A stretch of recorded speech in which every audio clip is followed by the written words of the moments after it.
kind of questions were racing through my head. But when my dad would only find an excuse to rebel. He was always a wonderful listener. He was also the sort of person who would never tell me no. But Dad would have the courage just to say yes to pretty much everything in life. I think perhaps the only occasion he tried to stop me doing something was the Pacific crossing. And he told me it was selfish. In the end, good or for bad, decided to give me a ring and decided to press on with it.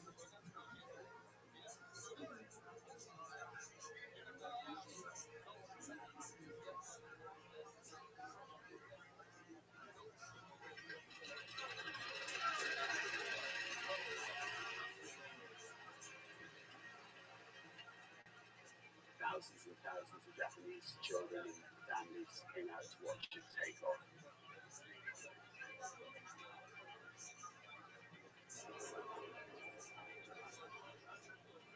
I was watching it with my dad, and as the balloon lifted off, bits of the balloon started peeling off.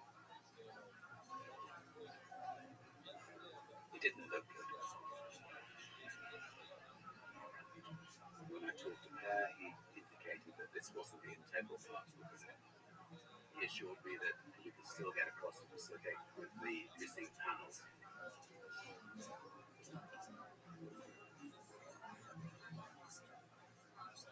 When I talked to my dad, he very quickly said it looks very integral to me.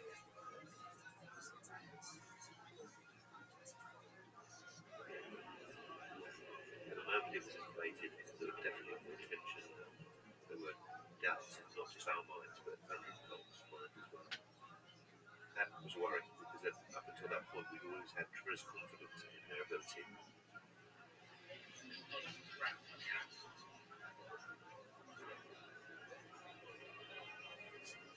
There's stuff dangling off the sides and pretty, but as long as the integrity of the balloon is still there, the water is still there, it's up to you.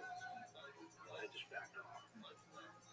Just standing there looking up at the balloon as pieces started to flake off, it just didn't feel right.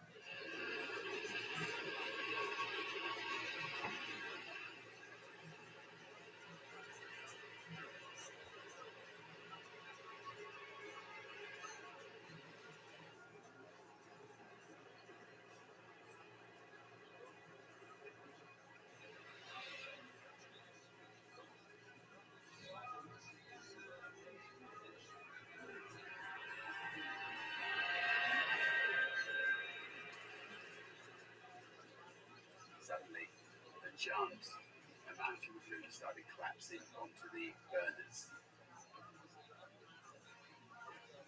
The team proved themselves into putting the fire out, saving the capsule, saving the fuel, and saving all the people around it.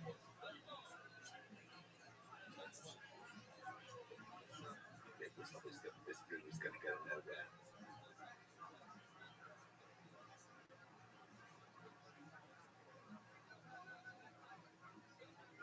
Is very image conscious.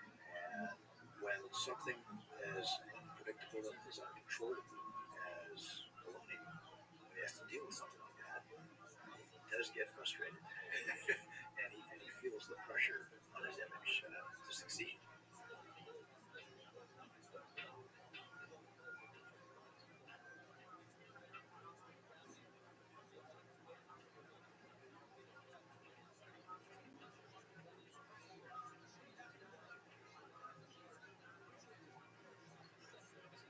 Was that?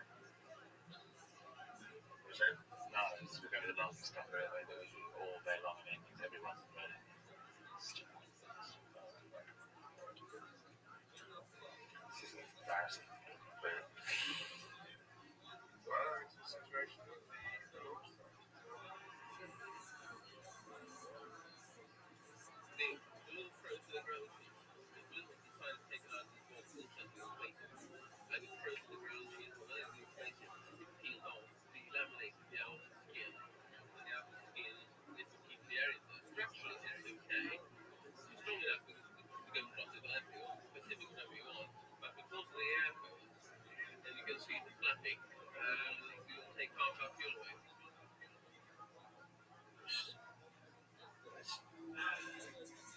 Still brings tears to my eyes when I see that. I can still see that in my head.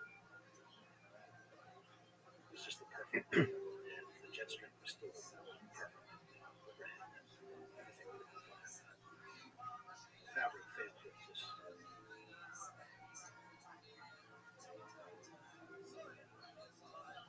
you could just tell he was angry. He didn't want to hear the reasons as to what was to blame, because that's what you pay for when you're doing something. You pay for the planning. We will be back. I promise you that we will be back. Hopefully, next time we'll have better luck. To be in the office when Sir came back wasn't nice. Anybody who spoke to him would say, he didn't have an office of very many people, but I think that 90% were sacked in 3 days, which was things calmed down, they will come back. But that's a sign that you have gone beyond the stress level. I think even if the plan had been a success, he would have been beyond the stress level. But this just made it that much worse. He was never allowed to run anybody down in front of me. Even now, I've never run anybody down. What he thinks is something quite different. Richard is pretty good as a person, not blaming individuals. But he certainly blames the process.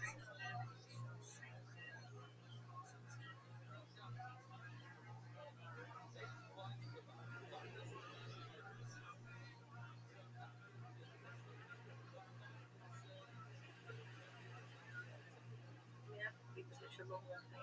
I understand kind of perseverance here and understand kind of persevere with very different lots of areas, but fundamentally what we say. Joan has always been an absolute rock through all these adventures. I know how really she thinks I've been on occasions, and somehow with I don't know, for some reason or other she's lovely, throughout. The least I could do was to show how much I loved it, like getting married at that time. A lovely wedding. It was everything. See, it sounds cool. I didn't have to say to people, he was his girlfriend. He said, I'm his wife. I'd left school because I completely failed at school, conventional school consent. And I had a lot to prove, and I suppose I spent quite a lot of my life trying to prove things to myself, prove things to my family, prove things to my friends. Her and I had been through a lot.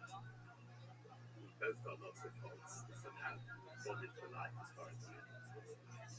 If her had given up on me, like, who's this idiot who's going to pull the wrong, not read the parachute early on? He could have done. I could have given up on him on occasions. It's too simple, I think, just to separate over things that go wrong. Things that go wrong hopefully can bind you closer together rather than separate. Richard is forward all the time. No backwards. Fix the problem. Attention all sides. Include the problem. Full concept where there's a position. I was full. Means the time.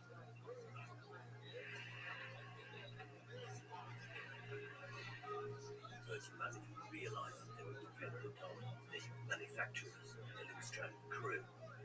They would begin to question whether they should have someone with a better understanding of ballooning to manage the issues. At the time, I was working with Richard in launching a balloon and airship company. Richard asked me to get involved with the project and take an overview. Right, says it how he believes it to be. It's not my particular approach, but it's down the road. The guy is a complete selfish prick. He served perfectly fine between working and night. There was much more friction. Virgin were pushy, demanding, keen to enforce the contract and make sure the work applied. There was a lot of business tension that we hadn't seen before we left. disliked intensely, like the Lindstrom group. But that's the only way we're going to move forward. Because we've got Richard, the chairman there. It's very important that we stay within the confines of this debate. Now, what we will do, if emergency is declared, this is any kind of emergency at all, we will allow that by introduction of a code book which will absolutely stay within the field. We're not going to write it down, it's easy to remember. And the code name is SPAM. So, if we hear, we're into Operation Sparrow, and we are into an emergency situation that is outside of our control. Nigel Faye was way up what Nigel said, and that was the scary part.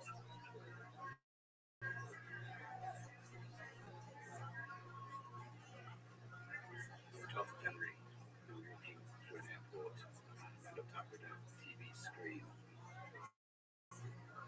I could see this body being winched out of the sea, and realized that Japanese balloonists who tried to beat us to the punch and take off a couple of days before us had perished. It was an absolutely sickening feeling. And you do think this could have been me. It was pretty shattering. We thought, well, perhaps he won't do it. It does make me worry that somebody's done it, haven't succeeded. It casts power over myself, my parents, and I think all the other people gathered to fly. Should we take off in what was basically a publicity-driven adventure? We have responsibilities to other people.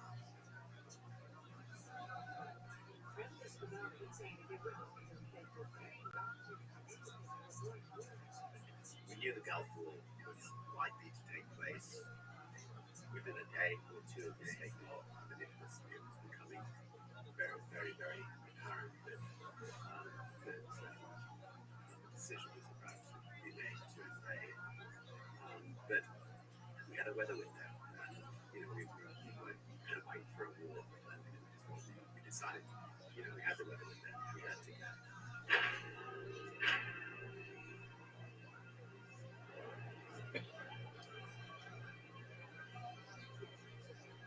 When I got to that field that night, I said through Kenny, she was my interpreter. Give it that hail. Tonight we fly. You get bound up in it.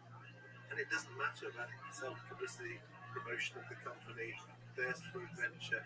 That all gets washed away eventually into, we've just got to do this.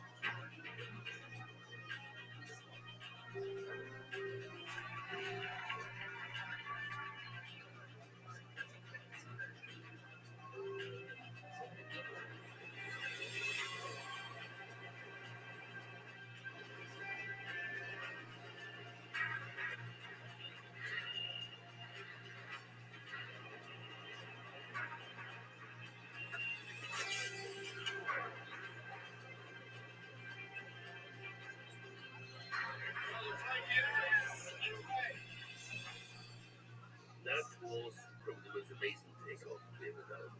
That was the best.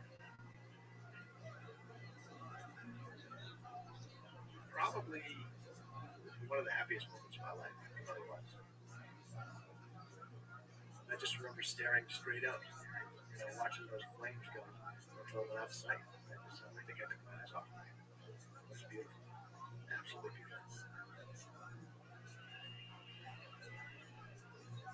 It's a great relief that you have now all the little problems you've had, all the different relations, they're all gone. All you think about now is flying. It was all experimental. We were test pilots. We were testing craft that could only be tested by actually getting up there and flying.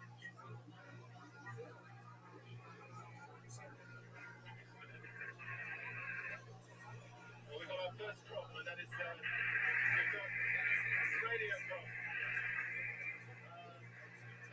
Don't pick up anybody on this radio. Norm is about reaching the air.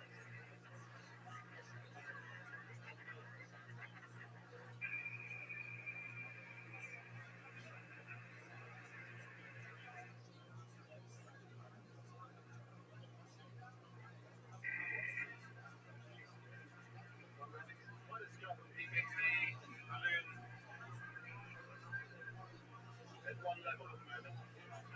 As you can see from the flames, they're not very strong. It's just that the wind's blowing all over the place.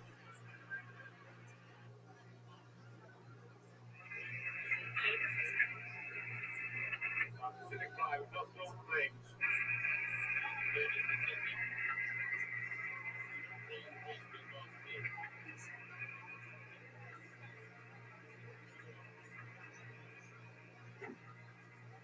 I was searching frantically to work out what was wrong, and then suddenly realised that the fuel tank had actually emptied much quicker than usual.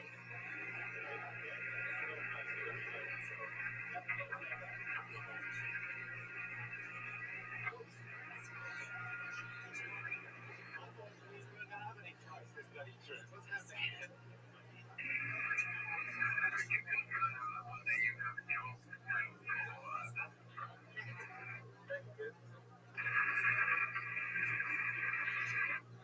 One thing we do know is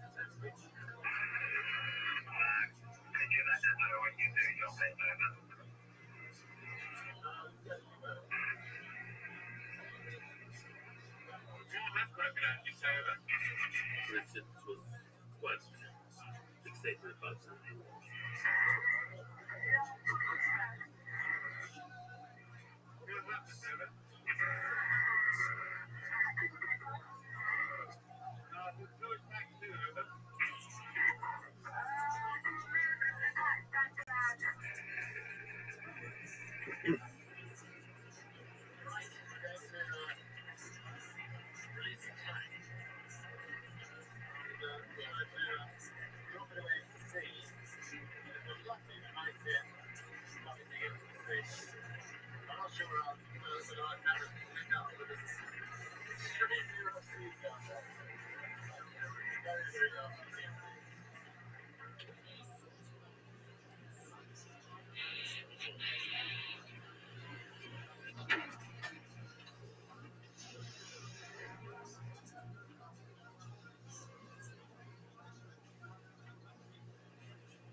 We really are on an angle, aren't we? What makes you feel it? You're going to go over it.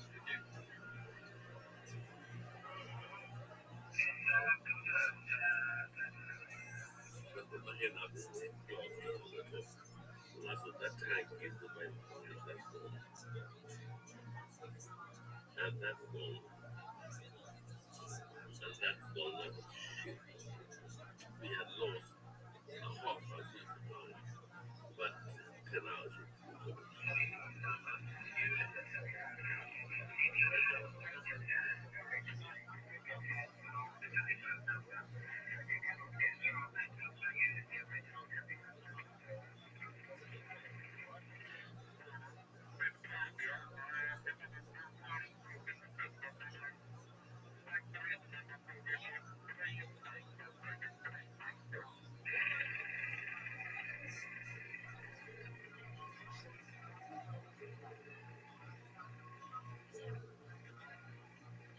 I reran the last 30 seconds of footage.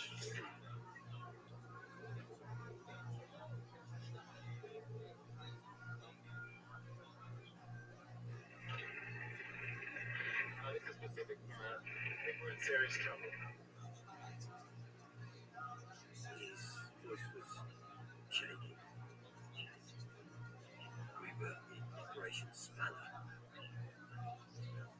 Our first reaction was to check on all the assets that were about at the sea and where the ships were. The priority is now to get it down and control as safely as possible near some ships. The other was to try to get them down in daylight. There were 3 or 4 ships, but days away from seeing each other. So the possibility of picking them up, there was no possibility of picking them up in a time frame restricted by.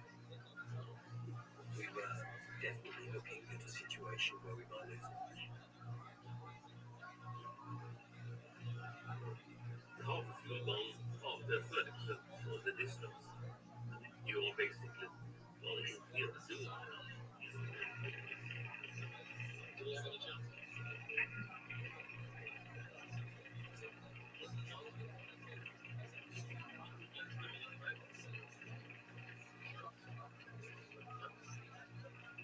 Richard is an optimist. He always thinks things are going to work out well.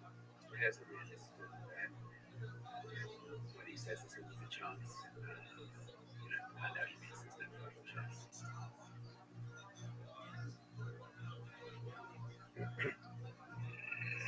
We've done our calculation for our plan back at home, and he said that instead of having 70 hours duration, you were left, we've got, sorry, instead of having 80 hours duration, you've got about an hour 35, and people back in Spain are trying to work out whether you have any chance of reaching the Pacific coast to get a few headaches and hair. It might seem ridiculous to be carrying on filming at this point, but there's not much else that we can do. In some ways, it's quite therapeutic.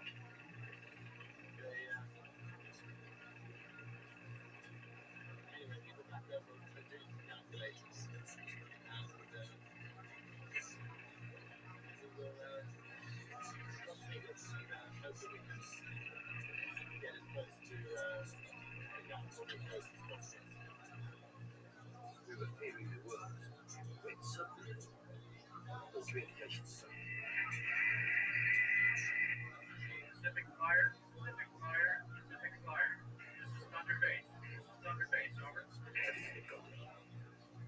It was a horrible feeling, a terrible feeling. And it went on for hours and hours.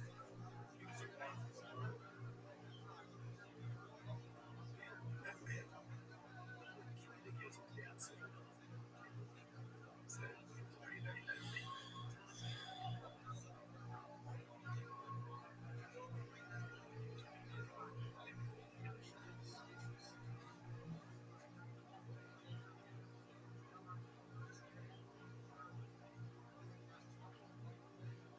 I think there was a strong possibility of the big dead. Thanks to Chelsea, everyone would know lost their father and husband. How do you do that?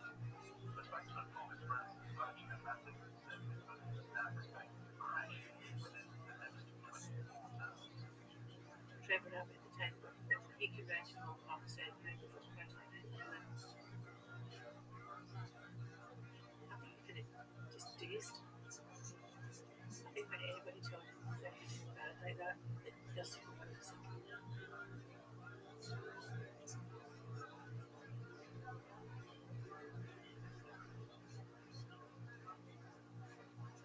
Unlike the Atlantic, where the horror story was sort of encapsulated within about 1 hour,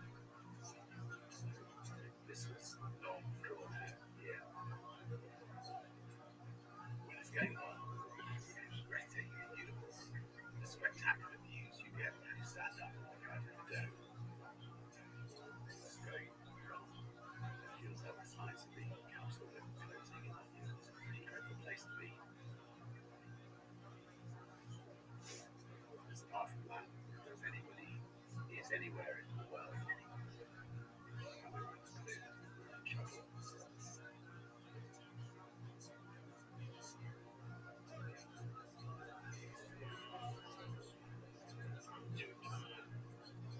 I think he knew that he was facing death, feeling mentally unwell.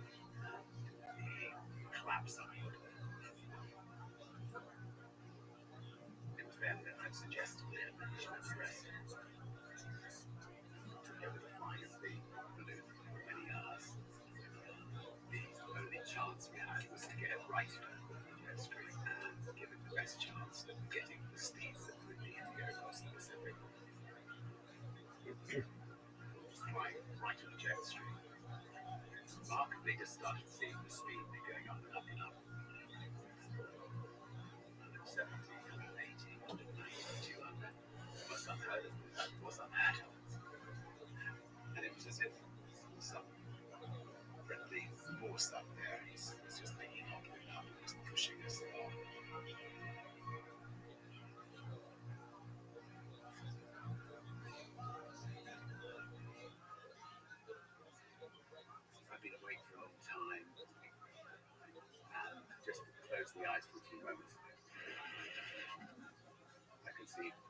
skeletons, bodies, and thousand horses pulling the envelope along, ripping it to pieces.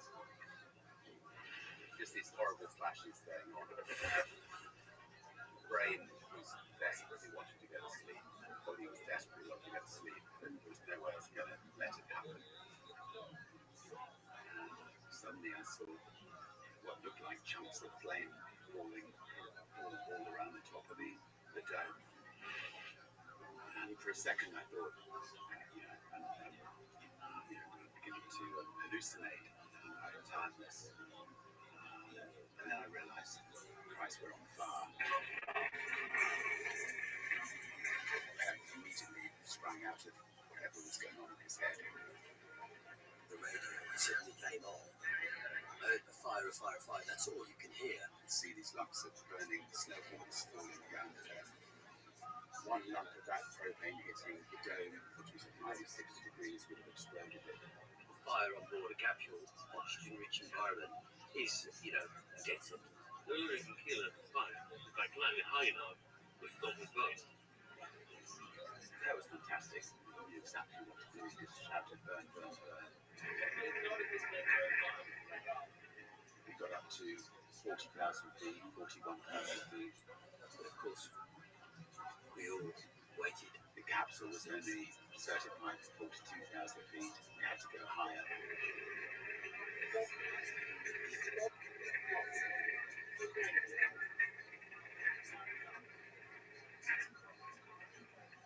43,500 feet. We're still in one piece, and the fire stopped.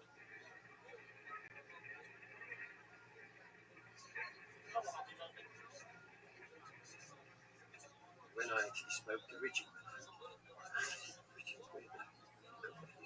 and he said, I'm over the Pacific in a tin can, get me out of here. Another miracle was the fact that the radio had come on just in time to tell us to drop 20,000 feet and catch another jet stream going up north. If the radio had come on 2 hours later, we would have been back heading towards Japan again, facing definite death. So we were very fortunate. Right, you want to go there? It is all scary, right? It's the Vancouver. It's 2,857 miles. We have 500 years. It's now the kilos of fuel left. You make 550 hours of fuel. If you do an average 100, that's 3,000 miles to make.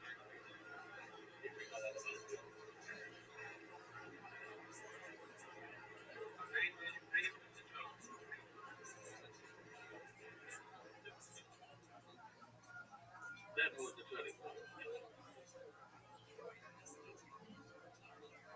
Made landfall at Juneau, Alaska. The wonderful feeling we could land on the other side of the rocket. It was dark, and we were about to cross the most inhospitable mountain range in America. And I've never felt so exhilarated in my life. But you can't land in the mountains, definitely, but you're 100% can't land in the dark.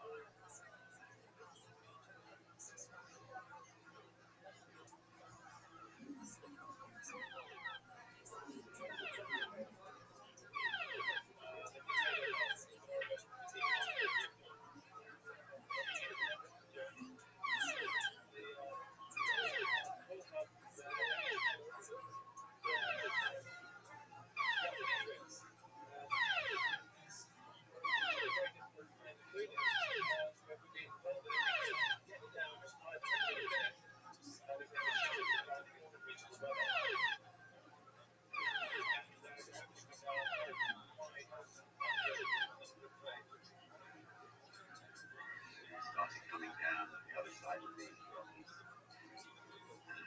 We came down to 10,000 feet. I asked myself, needed to get the safety catches off the explosive rock.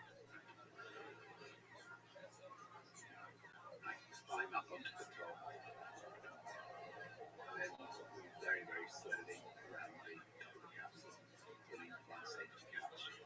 the safety catch, handing them back to the pair. I counter. I'll spike a hanger in the campsite to make sure it's off. Looked ahead and saw millions of acres of trees, and then suddenly saw a lake coming up ahead. We climbed back in again, and I aimed at that lake.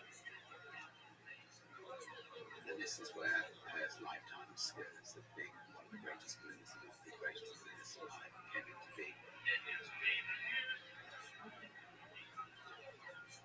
Throw myself back in the seat, buckle up, and brace myself for the landing.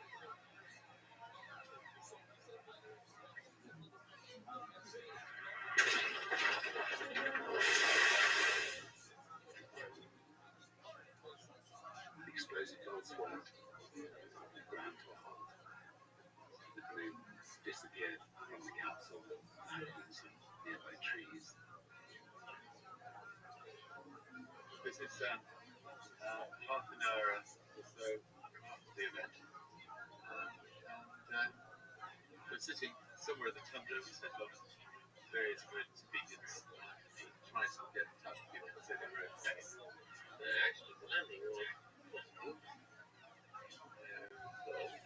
Decisive, accurate, memorable, intense, and not many people have landed in the world have lived a lot by it.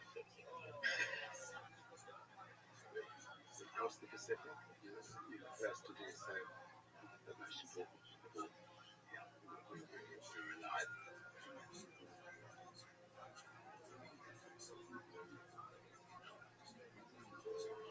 There was no one with any experience on the project because there was no one in the world with any experience. Look at the landing. He's got the world's biggest balloon. He lands it at about 1,200 feet a minute, which is a bit of a smack, but he's a brilliant person to do that. He really is. We broke all kinds of records. I mean, the records are there for the public to look at. And we had very little coverage whatsoever. The whole world was focused on Iraq. And we were just on the side note, at the bottom of the newscast.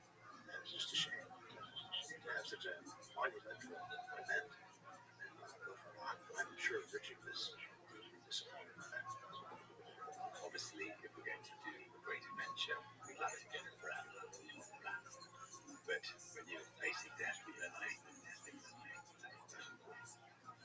important. You want to become famous for your explorer. Don't take risks.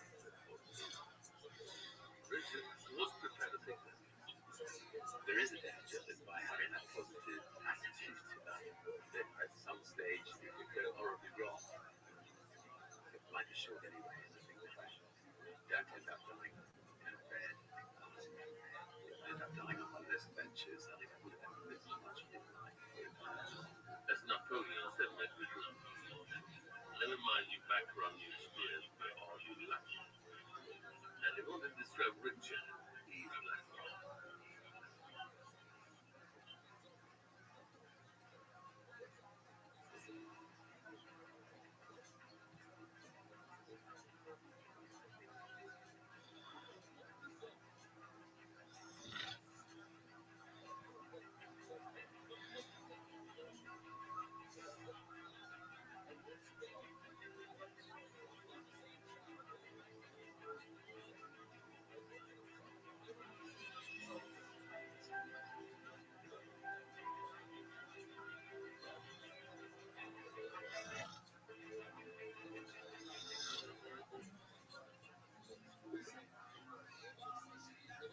What did you think?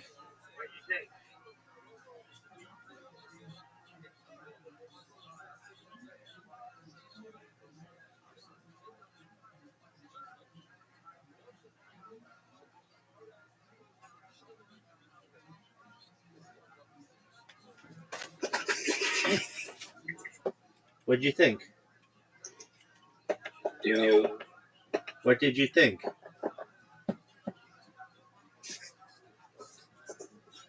What did you think? Can you hear me? You can't hear me. God damn it, Rabbi. Session continues, game stream.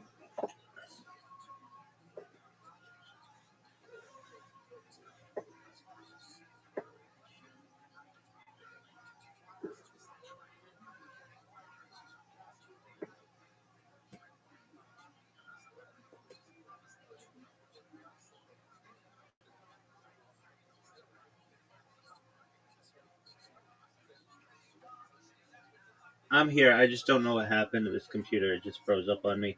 What did you think? Did you what? Did you see it? Yeah, Okay. Yeah, no, I thought it was really dope. yeah, they were really brave. So, do I understand this correctly? They failed both times, They though. failed both times, though. But in the first time, I don't know. They didn't really describe what the end goal was of the second trip or in the first trip. I thought it was just to like go across the ocean, but and like set the record for like longest flight or something. Longest flight or something. I agree. I agree, but it wasn't very clear. They didn't show a lot of a lot of video of the balloon, and I understand it's because they were like 35,000 feet in the air. But I would have liked to see the balloon more. And they didn't show a map, or like maybe they did, but I missed it. They didn't like. I didn't have a good idea of where they were all the time. Yeah, no. There's like a few balloon photos or videos, which is a series of photos. But yeah, Which is a series of in photos. the other Yeah. documentary, they do have like a ton of footage of the balloon, and they actually have like a map of where they are. Yeah, that's key. Point, I guess. That's key.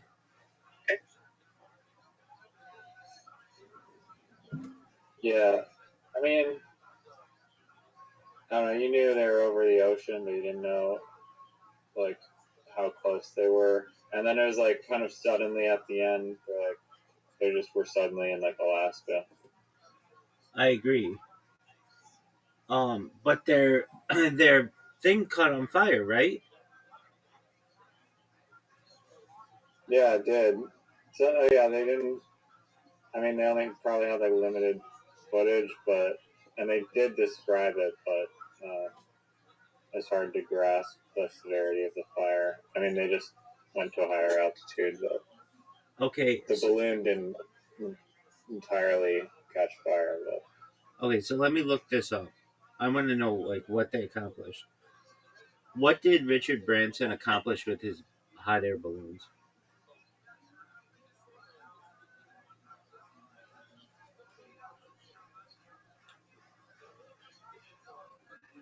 Richard Branson achieved several historic milestones in a hot air balloon, most notably becoming the first person to cross the Atlantic Ocean in a hot air balloon in 1987 and the first to cross the Pacific in 1991. So Atlantic Branson and that guy flew the Virgin Atlantic Flyer from Maine to Northern Ireland.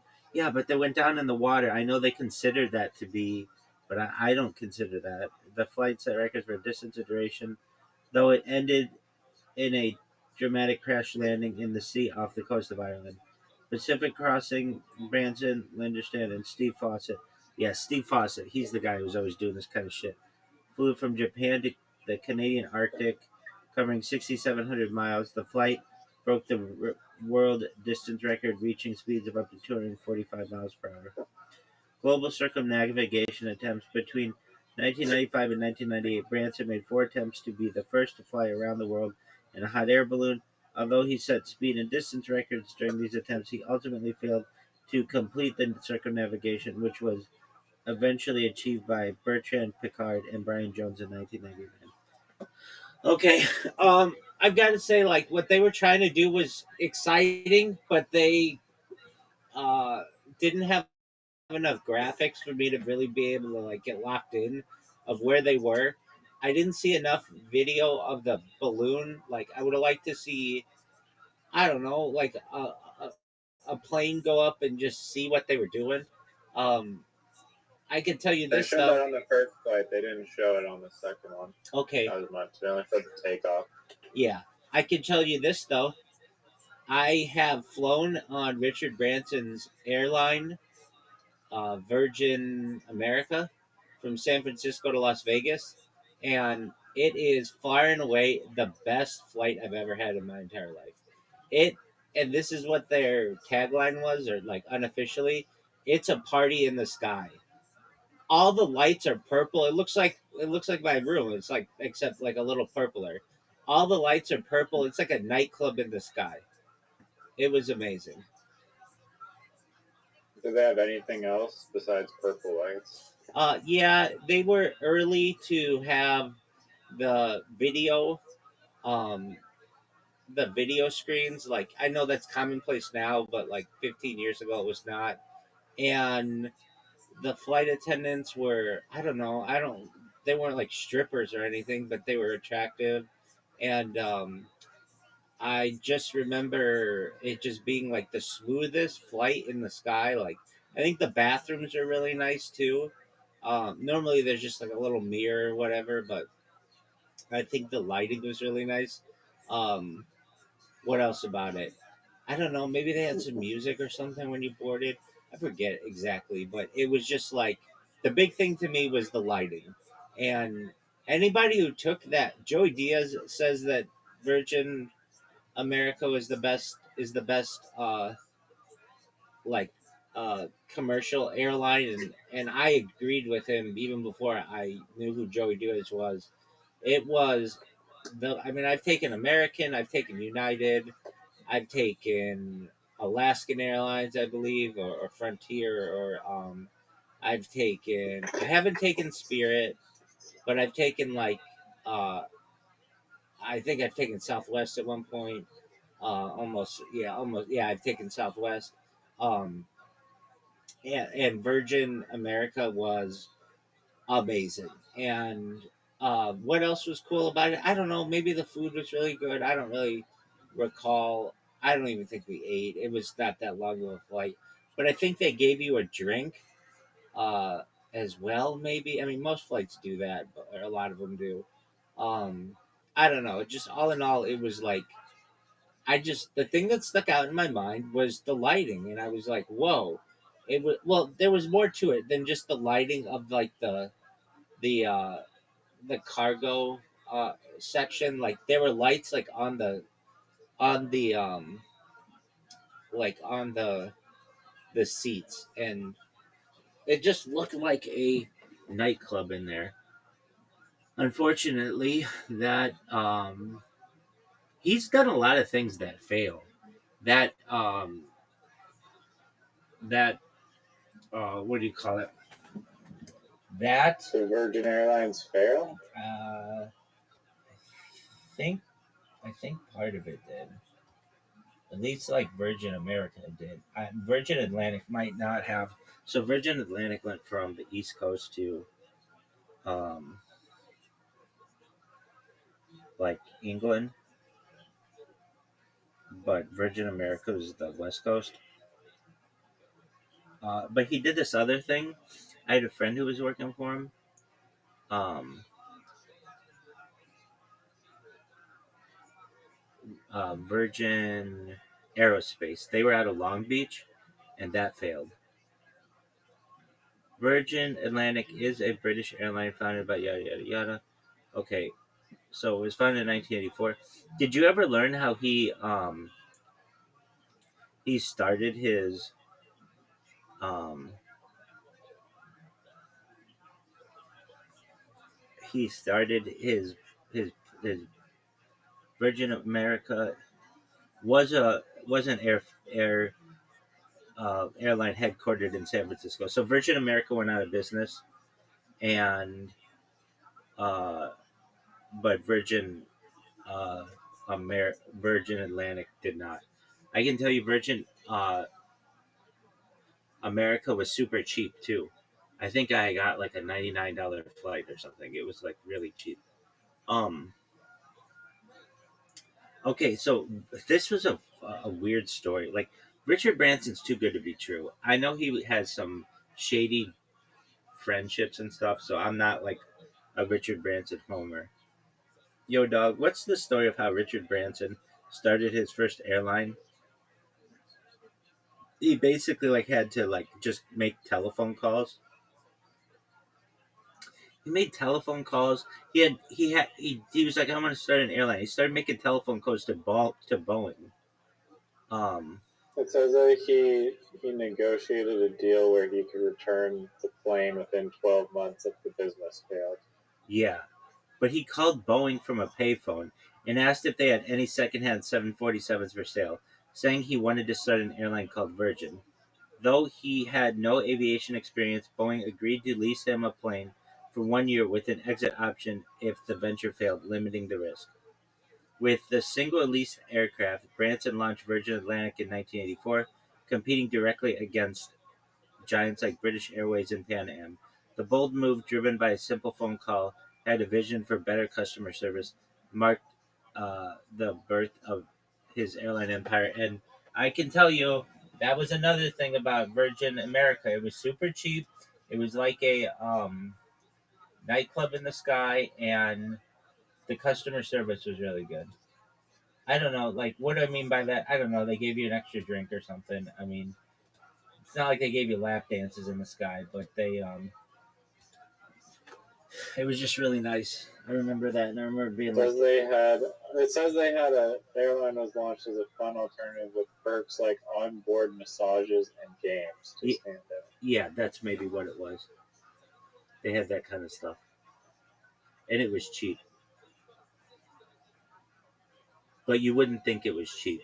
It was like, yeah, like they had. I can tell you that Ralphie May loved it, Joey Diaz loved it, Rabbi Rothschild loved it, and I was sad to see it go. The thing is, it was based out of San Francisco. It should have been based out of LAX. And so if you wanted to fly from like LA to, let's just say like, um, I don't know, Denver, you'd have to fly Los Angeles to San Francisco to Denver. There was no like Los Angeles to Denver. Everything went through San Francisco, and um, San Francisco's, Yeah, it's a bad move. yeah, it's centrally located, but it's just not as big of an airport as LAX is. So it was okay though. Um, I mean, I guess it was. It only lasted like 3 years or something, but it was it was really cool. Yeah, maybe that's what it was. They had massaging seats and games. I just remember the lighting. The lighting was just like, oh wow, this is cool. It was just, uh, it was like purple. It looked like a nightclub, and that was just unexpected. Usually, flying is so sterile and it's like very white, and this was like, no, we're gonna have fun up here. And it was like, oh, all right, sounds good. I remember, I mean, this was like advanced technology that other flights didn't have, but the TVs in the back, the screen, and being able to follow the plane, like where it was located, that was new technology then, and all their planes had that, and not all planes had that then. And I remember thinking that was really cool. And the terminal was really cool. It was like everybody else had their normal terminals, but Virgin had like, it just looked like go-go dancers basically. Like I don't know how else to describe it, but a nightclub in the sky. It was just really cool. I only took it once, but I mean I've flown dozens of times in my life probably at this point, something like that. Or at least been on dozens of planes, and this one plane was just sticks out as the best one I've ever been on. So that was baller. Um, but I just couldn't get on board, he's just got he's there's something creepy about him with all his ties and with him having an island and um I'm sorry, you just don't. No, I mean, I was reading into the Epstein stuff, and of course he denies it or whatever, but He's um, all in that. I don't know. I mean, the guy has kids and a wife, and I don't care. he doesn't. I So don't know. so does Elon Musk, and Elon Musk was all involved in that shit. And so does Bill Gates, and Bill Gates is all involved in that shit. They all do. They all have kids and wives and stuff. So does Bill Clinton. Bill Clinton is involved in all. Like the people who I at least wouldn't think were as scummy. I still think they'd be scummy. Are the people who are single, without a wife and kids. But that's another story. It's just weird that this Richard Branson, who he kept saying he's dyslexic, like usually that has to do with reading, not like operating controls. I mean, I guess it could, but that he just it was like cut yourself some slack, dude. And then he's like, I didn't graduate from school or whatever, and then he's able to just make phone calls to Boeing and be able to start an airline empire and then a space empire. You got to be helped out with that. That just doesn't randomly happen. And then on top of that, he bought his first island for like $13 million, which now it's worth like hundreds of millions of dollars. But he basically just he considers it his like greatest investment. Just there are a lot of questionable things to his story. Um, so I don't know. Uh, Well, apparently he had a Virgin Records. oh yeah, definitely, yeah. In fact, he had Virgin Record stores. I'd been in a Virgin Record store, and that was a pretty cool place. It wasn't as cool as the airline, in my opinion, but it was like a souped up like you won't know what these are called, but like they had things called like Sam Goody and Tower Records and Coconuts. Those were all places where you would just go and buy CDs, or before then cassettes, and before then 8 tracks, and before then records. But Virgin uh, Music was after that. But yeah, he had some big. What's a coconut? It was called Coconuts. It was like a place where you would buy like 8 tracks or records. I think another place was called like Peaches or something. Okay. I don't know. I've seen them in malls, but like the big ones that I recall were like Sam Goody was a big one, and they were just record stores. Blockbuster Music was a thing too. Like Blockbuster got into music for a while, where you could rent music, I think, as well. You could buy it too, but I'm trying to think there if like Sam Goody was the big one. It was like in every mall in the United States had one. And Also, maybe not a good like Epstein like look, but the fact they named his companies like Virgin yeah, so might be alluding to something. yeah, and the way the branding is, if you look at how it's spelled, I know people are gonna say I'm looking into this, but like there have been like marketing experts who look in this. That logo looks like sex. If you look at the V, it's like an S, and then there are like 3 letters, and then there's a big X. If you look at the Virgin logo, and you're gonna say Uh, you're looking into that. I'm just telling you what I've heard. oh, like the underscore. Yeah, there's the V's like a backwards S, and then there's like IR, and then part of the G is like a 3, like an E, and then the like huge X at the bottom. Like at the bottom, there's a huge X. Um, yeah, and I've heard that, Oh, okay. um, and I'm in agreement with you. That's a creepy name. Everybody always thought that was kind of a creepy name.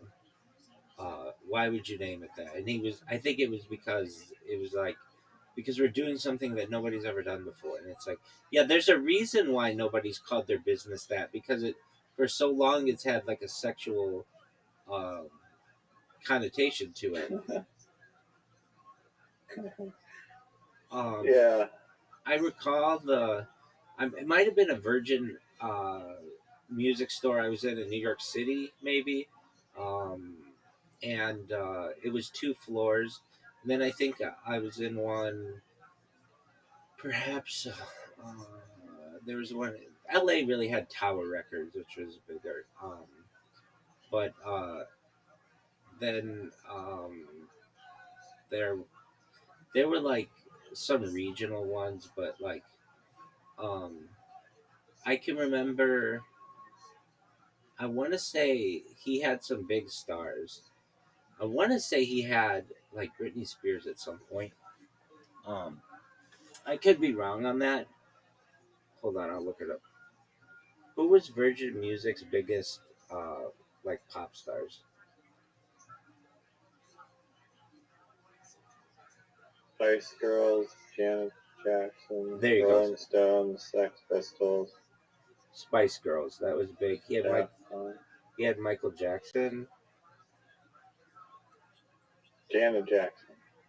He had Madonna and Michael Jackson. It says. He also had Phil Collins, George Michael, and Janet Jackson. Yeah. So that was huge. And um, I just remember the big thing that was cool about the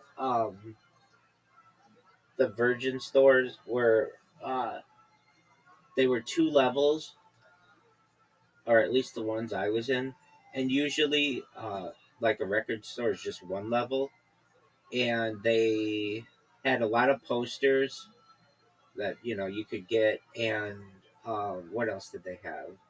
They had magazines, they had CDs. I don't think they had cassettes. That was after, like, places weren't still selling cassettes. What else did they have? T-shirts and stuff for like bands. But that kind of store doesn't exist anymore. Like there's no CD store anymore. Um, I'm sure you could go to like a Best Buy and maybe get a CD, uh, but probably. Yeah, I was looking in Walmart, and they were selling like Christmas CDs still. Yeah, but that's like an older audience too.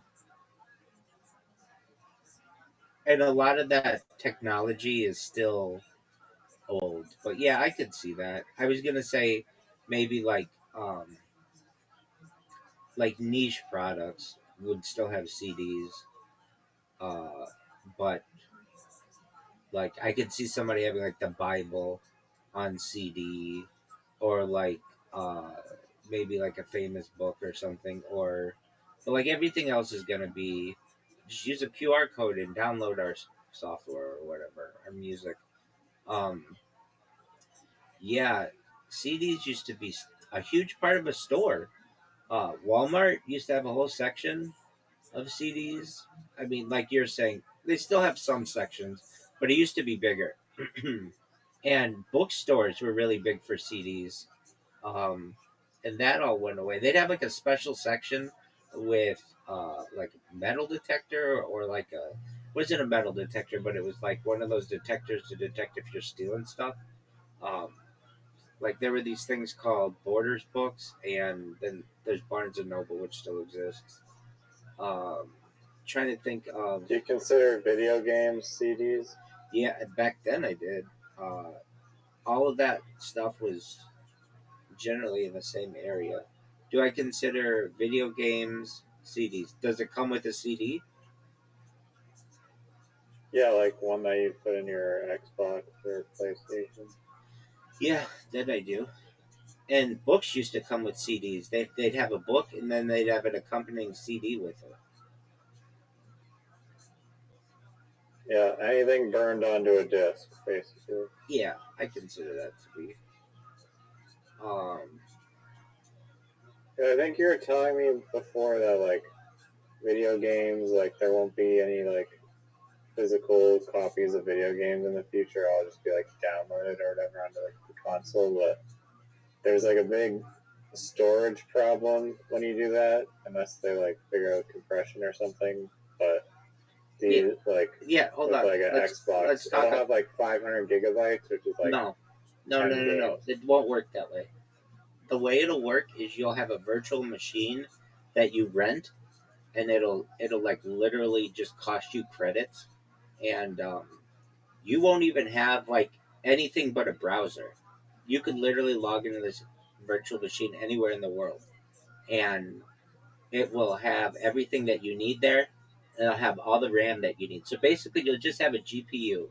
So you have like a monitor and a small hard drive that basically has your software, but you won't store the game locally.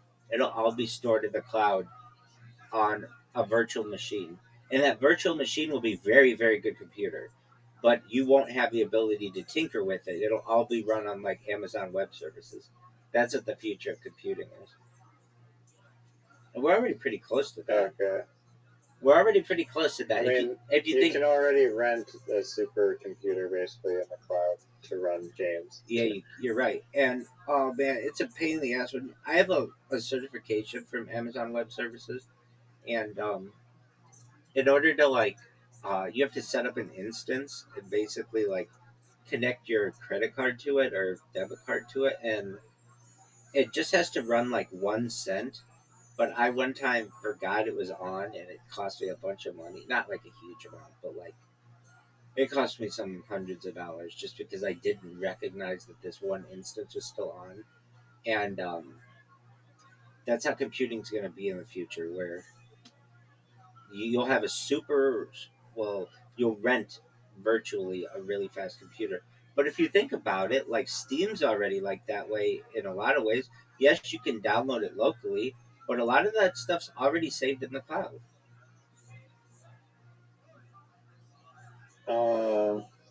I didn't know that about Steam, but That, I have been getting emails from Amazon for like the past 4 years, or maybe even more than that, for like 5 years, and they want me to pay like my Amazon fee, and it's like literally like 4 cents or like 2 cents or something. exactly, yeah. But I've just been deleting the emails for like 4 years. Yeah, what a joke. Refusing to pay the 2 cents. Exactly. Jeff Bezos, he he's got enough money. He doesn't need your 4 cents, your 2 cents. I'm trying to think of what else I liked about that documentary. Um, I thought it was like, yeah, the parachute thing where he's like, there's one cord you pull for the parachute and one cord to just get rid of that parachute. I was thinking like, why is this guy figuring that out in the sky? Like, how would you not go over that and like before you jump? Like the left one is pull the chute, the right one is like eject the chute. I'm watching. Like, you'd think that they like, and then I guess too, he was trying to blame it on his dyslexia or something, like he forgot or something. Right. But he kept blaming. He kept talking about that. I was like, "Shut up, Richard." Like everybody has some kind of issue when reading to some extent, but that's different than pulling a cord on your parachute. Yeah, is that even the definition of dyslexia? That's what I was saying. Like, I guess if you want to have like a really like a very overreaching like understanding what it is, but no. Normally, it means that you either reverse or change letters while reading. Like that's the simple definition of it, and not like you confuse different parachutes. That's different. That's some kind of other kind. That's different than this traditional dyslexia. Um, Another thing I had to look this up when I heard it. He was like, "We got up to 35,000 feet, but if you're at 35,000 feet and you have to bail, you can't. You have to skydive down to 8,000 feet before uh, pulling the parachute." And I didn't necessarily know. I thought I knew why, but I wanted to confirm. So the reason why is because the air is not dense enough at 35,000 feet, and if you do pull your cord, you'll be traveling at too fast a speed that it will like tear your parachute off of you, and then you're just gonna Oh, okay. hit the earth. I was wondering about that. Yeah, Because he said it, but I just like, why? yeah, exactly. I figured like he would explain it, or they talk about like, yeah, it would be really dangerous, and but they didn't say why, and so I had to look it up, and like, oh, okay, now that makes sense. But it was just like they weren't very well as they were doing all this. I'm like, and you mean to tell me that we put men on the moon 30, like 20 years before this, like without without And they have like totally fine radio communication, and then meanwhile these guys in the balloon, it's like exactly. Not only that, they have video transmission, like like pretty clear. Like I just was watching this. Like these guys are going through all these issues with like trying to get in the jet stream and stuff, and like Apollo is just like super smooth. Or generally, there's Apollo 13, but aside from that, like nobody died. They never had to like bail. I mean, Apollo 13 didn't necessarily complete its mission, but everybody else was fine. Actually, Apollo 12, conveniently, they didn't have any of the video. They just said there was no video in output. It's like very questionable. Um, and I mean, it's the same as me saying like, "Oh yeah, I went to the moon today." Oh, okay, well, like, where's your video of it? Oh yeah, we lost our transmission. Oh, okay, well then how am I supposed to believe you? Anyway, what else did I think was interesting? Um, I thought his partner was interesting, like that. I think he's Swedish or something, and just like how I felt a little bad for that guy, honestly. Like he was just the only guy who was like a good pilot, and then he was basically with like a monkey, yeah, like as exactly. his co-pilot, who was just, as I said, like severely under-equipped for being a pilot of a balloon, but he just wanted the clout and the media coverage. That's the thing about Richard Branson is he would always want that kind of stuff. I've seen him on Shark Tank, and he was really nice to somebody on Shark Tank. I remember that, but uh, he wasn't like Mark Cuban where he was just buying up everything and like really all that lovable. He did do one nice thing. He bought one thing with someone, but I forget exactly what it was. Um, I could be wrong on this. I could be wrong on this, but it might have been the guy who I don't want to say that. I'm not going to say because I don't think it's the right one. Anyway, but he did. I remember there was one where it was like he was pulling at people's heartstrings. I don't know. That guy's just always been questionable to me, and at one time he was like one of the I don't know how to describe it, but like he was a media darling, where he was like this adventurer. He was like a billionaire. He was into music and all kinds of shit. And then it's like he kind of just faded. Uh, I don't know. He maybe spent more time on the island or whatever. But um, I thought it was interesting where they. I consider their first thing a failure, even though the basket hit Northern Ireland. That would be like if you or and I were like, I'm like, hey, I'll fly up to where you are to go see you, and we get into a basket of a hot air balloon, and then just jump out right away, and then let that thing go, and it goes all the way to Russia. Do we get the? Do we get credit for that? No. You've got to be in the basket when it hits the ground, and they were not. So I don't Well, know. they did they did they? I don't think they showed like where the actual balloon. Or no, I guess it ended up in the water the second one. The first. The original mission, they're supposed to. They said that they're going to try to land in the UK, so they did fall short in Ireland. Well, that's the UK. Well, then maybe they didn't fail if that is the UK. No, so they dropped into the water, but the basket made it. Or I thought they meant the country of England. Sorry. Oh, well, that's different. But like the UK is Ireland and Northern Ireland, but they said the basket fell in some farmer's like farm, and that counted. And I just wouldn't count that. That to me doesn't count. Well, Like, it was a big crash landing. Honestly, it didn't. I feel like I don't know.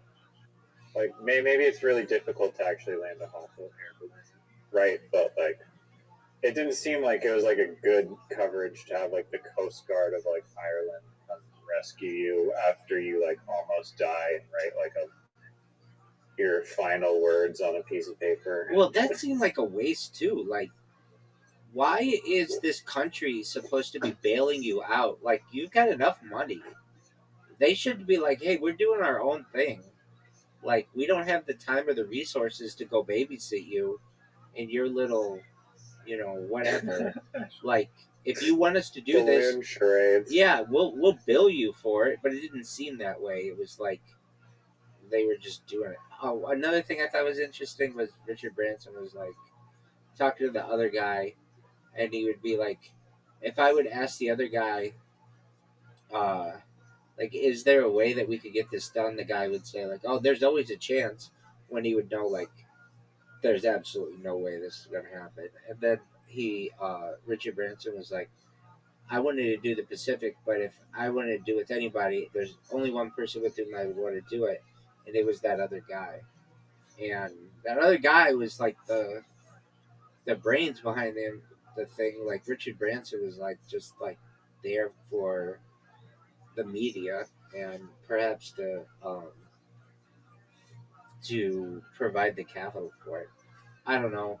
I couldn't get super into it because I don't like a lot of the things that I've learned about Richard Branson, and because of that, I mean, what things are those? Like the Epstein thing? yeah, they have really close associations, and also it's just like if Epstein had an island there, Richard Branson had an island like his island is like I don't know, like 20 miles away or something. Like you mean to tell me you didn't know what was going on? Um, how far is Richard Branson's island from Little St. James? Maybe it's longer than 20 miles, but it's like all in the same area.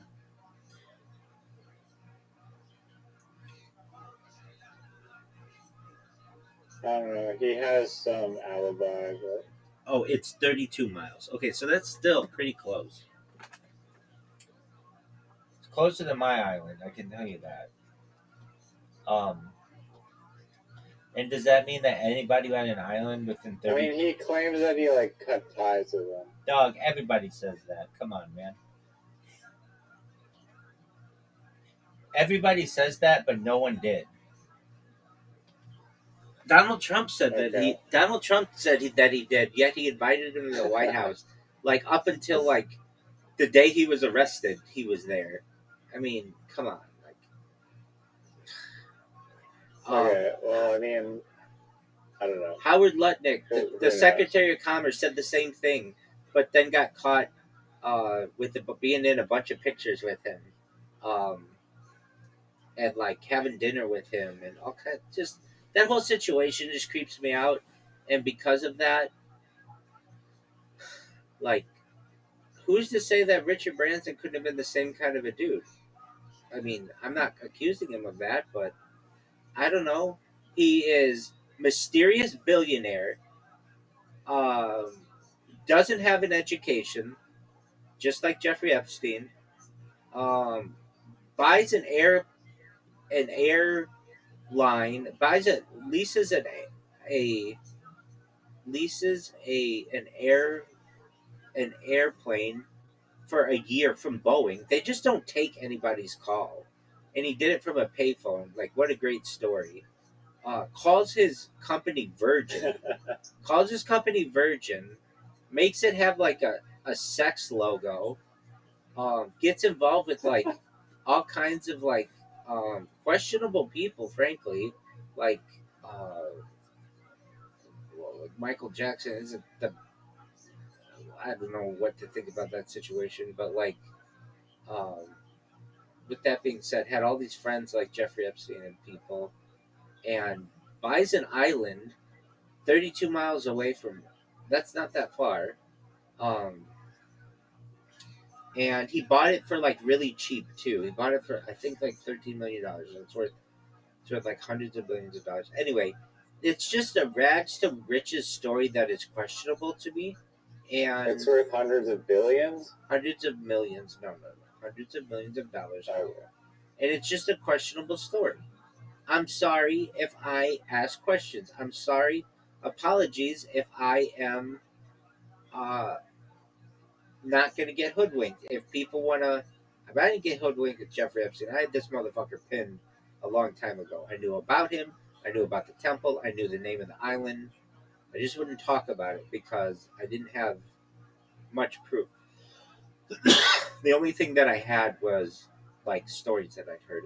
Um, but It's funny that Elon Musk was all like, "I want the truth. I want the truth about the Epstein files and release the files or whatever," and then he looks like just such a like a dumbass.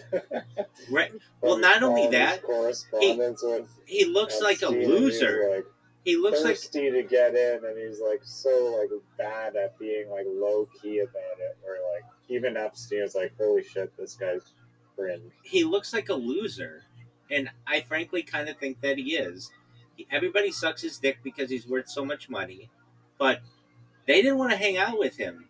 Literally, they were like, he's like, "Hey, tell me when the coolest party is. When's the biggest bash on the island?" And they're like, "Yeah, actually, we're not we're not having parties anymore. Like we're actually turning things down on the island. So we'll let you know if anything changes though." Like that's exactly the email exchange. It's like you're a loser. You're like not only are you a loser, but you're like a loser creepy. You're a creepy loser, which is like doubling down on loserness. Um you've read those emails, right? Like it's they reject him. Yeah. Like they're like, yeah, we're shutting down things on the island. Like, oh yeah, right. Anyway, and then Elon Musk is like, I'll pay the attorney bills for anyone um, who wants to sue. But that's questionable to me as well, because it's like if he's paying the attorney bills, the attorney's fees, then he's gonna be the first person to find out any incriminating information, and he might be able to quash it. And so that was like, in my opinion, it was like Damn. it was like his Yeah, way. this sucks. Yeah, you get what I'm saying? Like it was his way of sticking his nose into the situation, so that if anything was going to come out about him, he could squash it. But I mean, I don't know. I just know that you won't find emails from me saying, "Hey, when's the biggest party on the island?" and them rejecting me or whatever.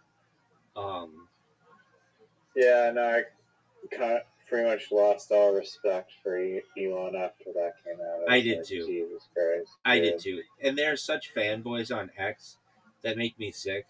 It's like, dude, your your your your favorite boy is just as guilty as all these other people. And oh, that was another thing when those emails came out. He did so much damage control in the first 24 hours. He like put out like, I had nothing to do with this. I don't know anything about it. Blah blah blah blah blah. And then he's just putting out like things about his rockets and pictures of his rockets and like the rocket landing and all kinds of stupid shit. And it's like, Elon, nobody gives a shit about that. Literally, no one cares about that. What is this about you getting rejected of going to that island? And then those accounts would all get suspended. It's like, dude, this fucking stupid. Like, if that's how you want to play, anybody who questions it in the chat automatically gets an account suspension. It's like, This doesn't even. This is like the dumbest fucking game ever. It's Yeah, literally and when it came out, he wrote like 100 or 200 tweets within like 2 days or something, just trying to like make up anything and cover his trail or whatever. But it's like, dude, exactly. That guy's like we saw the emails, bro. that guy's such a creep. He would go in. I'm telling you, I would go into these X spaces he was in, and I would look, and there'd be like 4 or 5 really hot chicks in there, and he ended up every single one of them DMing them and asking if he could impregnate them or whatever, like in vitro fertilize them. And some of them said yes, and then he ends up not wanting to pay, not wanting to like sign off on the birth certificate and stuff. And even though he would like fly the girls to him, um, and like court them, and these women were like, "Hey, he basically was like, I'm gonna give you $1 million a year, and whatever." And then like, uh, then some of the girls, like one was named Tiffany Fong. She's pretty famous on X. She's like, I rejected him, and then the next day, I lost my monetization on X, which is like such a creepy move. That like, oh, you don't want to reproduce with me, well then I'm going to take away your ability to earn for yourself. Just a creep. That's Just a crazy. That deserves a lawsuit right I there. I agree. Look it up. Tiffany Fong is her name. She's a really famous crypto enthusiast. She's like in all those crypto spaces. And then the one that he did impregnate or whatever in vitro, because the reason why he can't impregnate any of these women is he had some kind of experimental um surgery on his penis that ended up like making him sterile or something. Maybe not sterile, but What the fuck? he wanted a larger dick, and it ended up not working and causing him issues, and he sued the doctor and some other shit. Um, but the girl he knocked up, her name's Ashley Sinclair or something like that, St. Clair, and she's like, yeah. So she announced, like, oh, I'm happy to announce the birth of our child. Elon Musk is the father. Um, and I'm going to be taking some time off of X to spend with our family, et cetera, et cetera. And then she came out like 2 weeks later and she's like, yeah, now Elon Musk is saying that he's not going to pay for it or whatever. I needed more money. Like all these chicks that he does this to, he tells them, like, I'll give you like $300,000 a month. And they end up saying, like, hey, we need more money than that. Um, because you have like requirements that we have to fulfill. They had to get like tested and all kinds of shit. I mean, I'm not saying they can't live on $300,000 or $400,000 a month, but like they were already bringing in money, and they're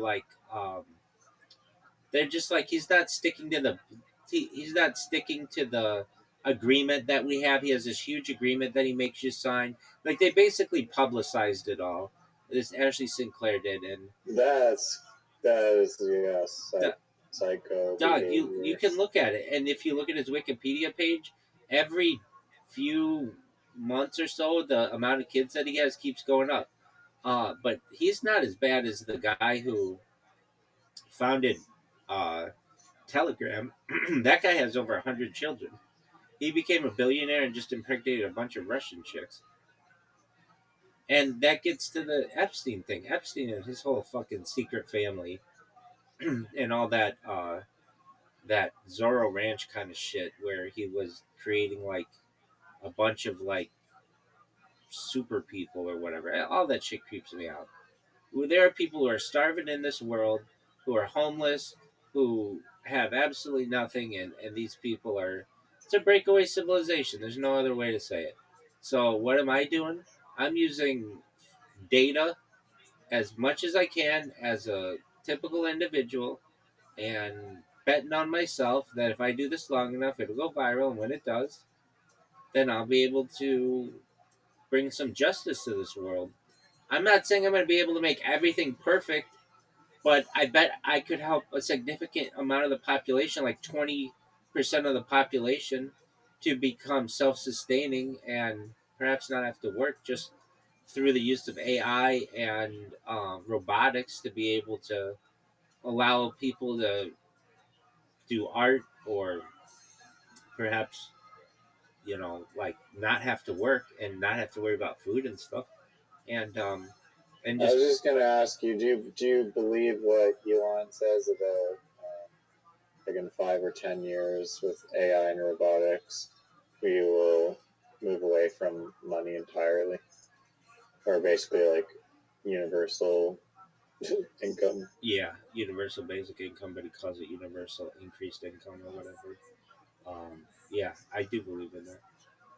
Do you And think he has like? Do you think he's lying in how he's selling it to the public and hyping it up like, oh, we're gonna have like better lives than we have now, even though he's like he's one of like the controllers of like a major AI company that's basically profiting off of the reduction of human labor. yeah, he has ulterior motives definitely, but I think that it is it is a potential, at least with him. Like I can't believe anything this guy says. He says he grew up like middle class. His dad had a Rolls Royce. His grandfather owned an emerald mine. If anything, he was extremely wealthy, and um, but he's Most people like that are born into, well, apparently like Jeff Bezos's family. Have you like researched that at all? yeah, dude. I Like tell his you this dad all the was time. involved in like No, it's his uh grandfather, DARPA. I tell you this all the time, and his you don't family. tell us that. Maybe you don't recall, but I know I say it a lot. His grandfather founded DARPA, was on the board of DARPA in the 1950s. And even before that, if you follow his family back even further, they are ranchers from Texas and have like huge amounts of land. Right. And sorry, what the fuck is DARPA again? It's like some space satellite thing or something. No, it started the internet. It's the Defense Advanced Research Okay. Program agency. Right, It's right. So something it's, like that. yeah, it's literally like a government His grandfather military started the technology his agency. grandfather Like, started the internet. His grandfather started GPS. If he wasn't right. successful, then I don't know what to believe. You can look at old um, interviews of him in the 1990s on the Tonight Show with Jay Leno, and Jay Leno would be like, "Let me get this straight. You started a book company and it loses money every year. Most companies, when they lose money, they close. Why are you any different?" And he's like, "Oh, we're just adapting to the times and things like that." Like, that he's very comfortable in that he's going to put away all of these different industries because he's bankrolled. Literally, his grandfather was on the board that started the internet. So, uh, Yeah. I'm like very skeptical of him. All these guys want the same story. They all started their companies in a garage. They all say that that's what happened. Uh, so that's where Hewlett Packard Well, I started. mean, like, do you think Steve Jobs and Wozniak were not in a garage? They started in a garage too. Oh, you're saying they didn't? No, I'm just like, well, like some people actually do start in the garage, but not not like the ones that are born into wealth are just like using that Right, because story. it makes for a great movie. It makes for a great book. It makes for a great biography. That all of this Just started like from a Richard garage. Branson's little payphone call. Exactly. They all need a founder story, and it's a lot better saying, "Hey, I founded PayPal from a garage," as opposed to, "Oh yeah, my grandfather owned a diamond mine. My father is an electrical engineer who ended up having a relationship with his stepdaughter or something." Um, it's a very strange story. Elon Musk's dad. Let me look this up. It's a very strange Oh. story. Elon Musk. Maybe that's why he's so weird. Elon Musk's dad had a relationship with Elon Musk's sister. It's creepy. Uh, yeah. Okay, his stepdaughter. Okay, so Elon Musk or Errol Musk had a romantic relationship with his former stepdaughter, Jane something, not his biological daughter. Oh, sorry, dog. Errol married Jenna's mother, Haiti, in the early 1990s, becoming Jane's stepfather when she was 4 years old. After his divorce from Heidi in 2004, Errol reconnected with Jenna and they began a romantic relationship in 2016. They have 2 children together. Like, this is creepy. That's How old was the girl? You're asking questions now. Let's see. They got married. Okay, so how old? How old was she when they got married, or whatever, had children, or whatever, or started their relationship?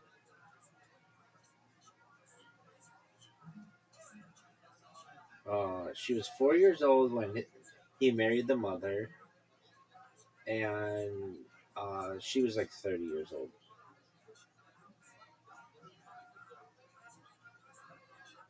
That's still creepy though. That's still knowing some chick for 26 years, and having a father figure role.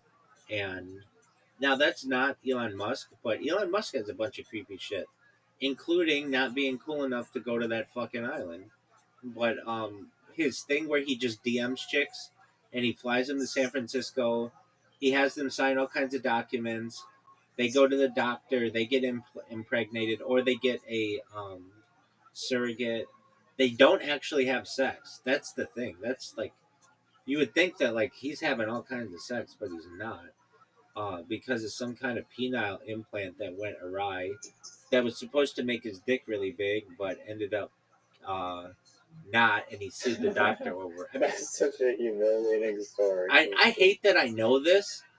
I hate that I know this, but that's, if you get like, if you're on Twitter enough and you read like these people, that's what happens. And if you read the thing that Tiffany Fong said, she's like, the guy's creepy. He wanted me to, he like proposed me to uh, have his child. I said no. He wanted me to sign all his paperwork. I said no.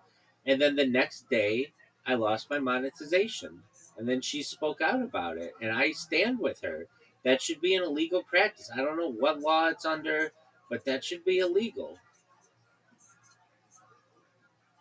That's the thing with this monetization thing. There's absolutely no guarantee on it, and like with a job, you have a guarantee, and if somebody takes that job away from you, you can sue over it. But with these monetizations that become like someone's job, you don't have any of the same protections, and I feel like you should, frankly. Like if somebody says that they're going to end up giving you money or whatever, there should be some kind of guarantee for that because you're relying on it. You're basically saying, I'm not going to work my normal job. I'm going to focus on this, but yet there's no guarantee. Like, okay, BitChute, those assholes. You know how I told you I made 3 cents from them? I don't get that. That all gets taken away. Now, it's three, you're like, Rabbi, it's 3 cents. So what? I agree. But imagine it was $300,000 or $3 million or whatever. Why are they allowed to just take that away? And they don't have to pay it out. Amazon did the same shit to me. I had like a $20 gift card on an Amazon account, and Amazon, for some reason, banned one of my accounts. I forget why. I think it was because I was just spamming people on Twitch or something, and I lost that $20 or whatever, and that could have been a lot of money. I mean, fortunately, it was not, but because it's like, because I posted in someone's chat, I lose. I'm gonna lose money now. That's not fair. But they're such a big company that nobody wants to fight that, and I think that's bullshit. Does Another thing, Amazon like own Twitch or something? yeah, they bought it for $1 billion in the mid 2000s. Oh, what the fuck? Actually, they bought it for like Why? $996 million. It was just short of $1 billion. Why did they buy it? Because they knew that Twitch was they wanted to get involved in video. This is before Amazon Prime Video and when they started Amazon Studios, and they knew that gaming was going to be big, and they wanted a piece of that. So, Oh, so like, why is that fair that literally if I spam someone, and I don't even spam a lot, it's not like I sit there and spam one person 100 times. It's just one message that I lose money because of that. That they don't have to pay me out something that they owe me. Why is that the case? That doesn't make any sense. Especially because they're two totally unrelated things. One is spamming them on their like gaming thing, and the other is like they owe me money because of a gift card or something that I bought with them. It doesn't make any sense to me. It would be like if I don't know, you were speeding on the road, then all of a sudden you lose. I guess that's a little different, but like you're I you're late on your electricity bill, and then all of a sudden you're not allowed to vote. It's like those are two things that are unrelated. What the fuck? I mean, ultimately, it's their thing. Right. So you know So, how it should go down? They should say, "All right, you can't use our thing anymore, but you get your money back." That's how it should work, and I'd be okay with that. But the fact that they get to keep the money, that doesn't make any sense. Who's to say I can't start my own company like that and then just all of a sudden make all these people invest a whole bunch of money and then just pull the plug on it and ban them and then just say, "Oh, sorry," and then I keep all the money. yeah, no, I get your point. Yeah, so it doesn't make any sense. Anyway, big dog, what's on the agenda for tomorrow night? If Zoot ever shows up, maybe that dingo documentary, or Excellent. there's a documentary with, I believe, the guy who, Scottish or Irish guy who played Luke Skywalker. I know that guy. Um, Wait, yeah, no, they no, no, no. he has like a series. Luke Skywalker was played by Hamill, Mark Hamill. Is he from like Ireland or something? No, he's from the United States, Scotland? to my knowledge. But he, um, are you talking about the guy who played Chewbacca? Um. Because that guy's from England. Oh wait, well, let me look at the Star Wars cast. I always fuck up the name. So there's Mark Hamill. Oh, it might be Obi-Wan Kenobi. I don't know. Oh, that could be. That would work. I think it might be Obi-Wan Kenobi, but Because Harrison Ford's from the United States as well.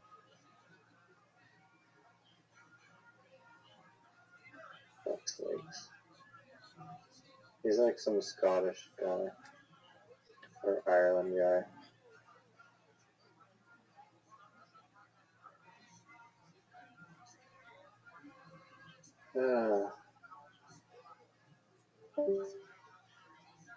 Anyways, the dude has a documentary series called.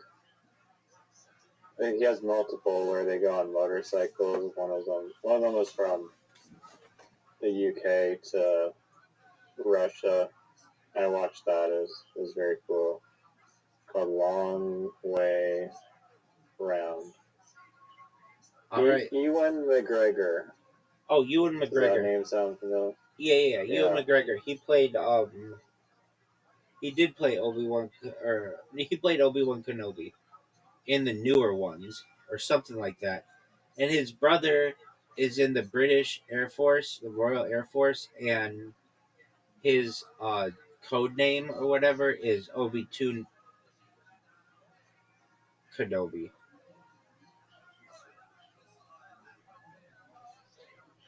Isn't that sweet? Sweet. I hate that I know that information.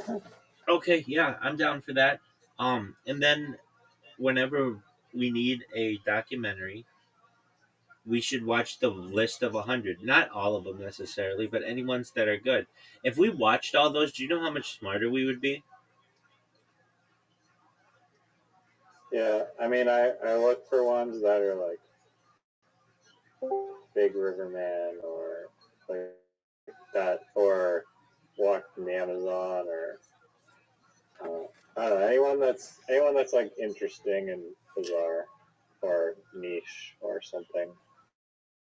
I As agree. long as they seem interesting, then I'll watch it. I agree. And then one day we should watch Zoot's favorite one because it's pretty niche and cool. That Donkey Kong one and Fun Have you Land. watched it? Yeah, I watched it when he told me about it, and it was okay. It's not the best documentary I've ever seen, but it's interesting. It's I like retro gaming, and it's good. But Zoot was like How it. many years away are we from like Tron? Are you talking like in a non-virtual reality environment where you actually are seeing that shit? Were we actually what? You actually are like experiencing that shit without a headset? Is that what happens in Tron? Probably right. I don't know. I haven't seen it. I guess yeah. There's kind of Tron already in VR, but Exactly. So Tron it's is not like super like hyper realistic though.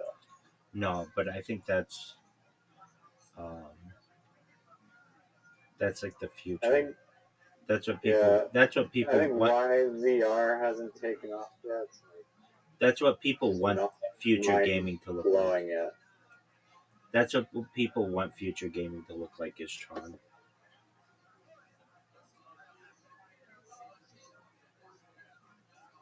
And it turns out that dyslexia can affect your body, according to Google. I'm not saying So that it maybe can't. Richard was not lying I'm about not saying that it can't, but it's just not the traditional way. But I'm not saying that it. That's why I said it's not like I'm not dismissing it, but it's just not the traditional way. that. The other thing I found kind of strange about that movie, like in Japan, when they're trying to take off the first time, and like the whole exoskeleton of the thing just starts peeling off. It's like, why did they not prevent that? Like, did they just leave the balloon just on the grass the entire 3 weeks? Like, why wouldn't they like precautiously set it up better? Maybe put like a tarp down. It's an excellent question. And another thing, they call it a hot air balloon, but I don't call that a hot air balloon. I mean, I guess it is fine. But to me, that's more an airship. Uh, I want a traditional open basket hot air balloon. I want somebody to go around the whole world in one of those. That would be really interesting to me. No, an airship doesn't use flame and a flame. It's like, doesn't it? No, I don't think airships like use. blimps are airships, and they use. Uh, Are they burning? I uh, thought they were like already pre-inflated. they are. They are okay. Maybe. I mean, there's like electricity, but I guess there's not flame. So okay, an airship doesn't have flame. Okay, well, their thing is like not an open basket hot air balloon. I want somebody to do that. Go around the world, like in around the world in 80 days in an open air basket. That's what I want.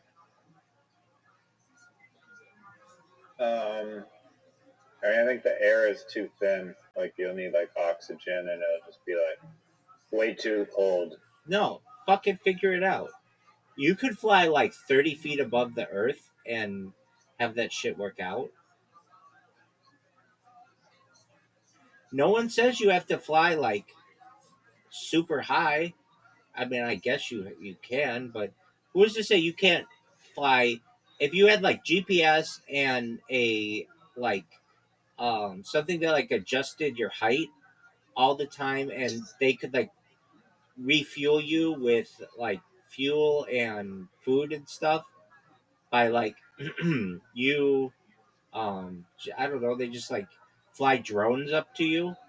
uh you could just have that pre-programmed to just be like, hey, GPS, don't ever have me come within 2,000 feet of the ground, and let's roll. And it just, the computer does it all for you.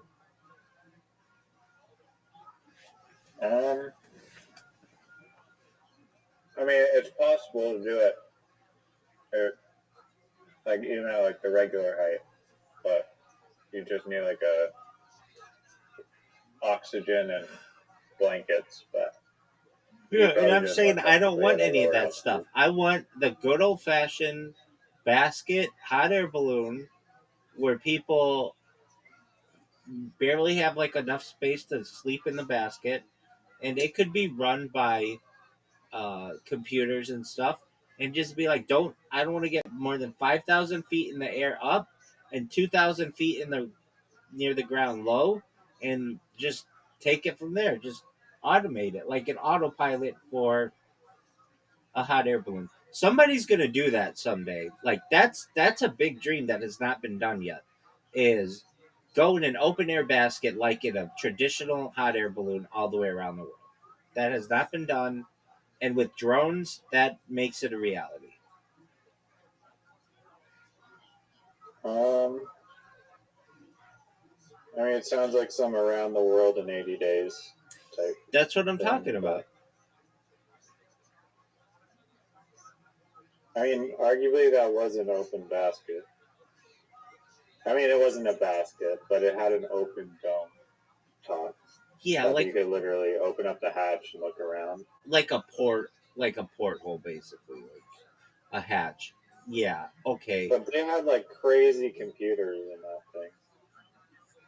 Yeah. Like, like it was like the amount of instruments in that balloon was like probably everything and more than like a regular airplane. And that's what I'm saying. That's why I call it an airship. But I understand that that's not necessarily accurate. Uh, but that's not a hot air balloon to me. I know that that's what it's considered, but a hot air balloon to me is an open air basket, the traditional route. And I want somebody to go around the world like that. That would be cool to me. Yeah, I wonder what the longest flight in one of those traditional baskets was. I don't know. Um, I'll look it up.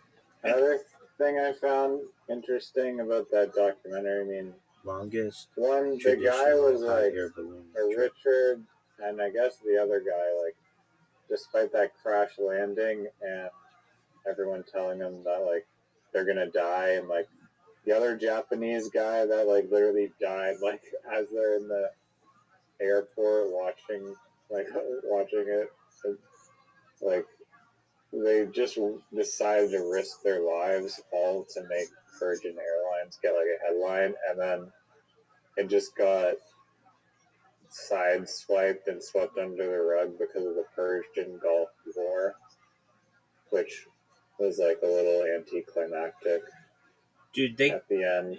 they But they apparently it consider was like a very big deal at the time. it was it. That's why I said I remembered it. They consider Richard Branson and the other guy when they went across the Pacific to be open air, which I don't. I'm talking about uh dog, not In an using like actual basket, not like a freaking not using tank like an with like airship loads of. tank thing. I mean like a traditional hot air balloon with a basket and like nothing else. And like wait, what's the farthest trip anybody's ever done in that?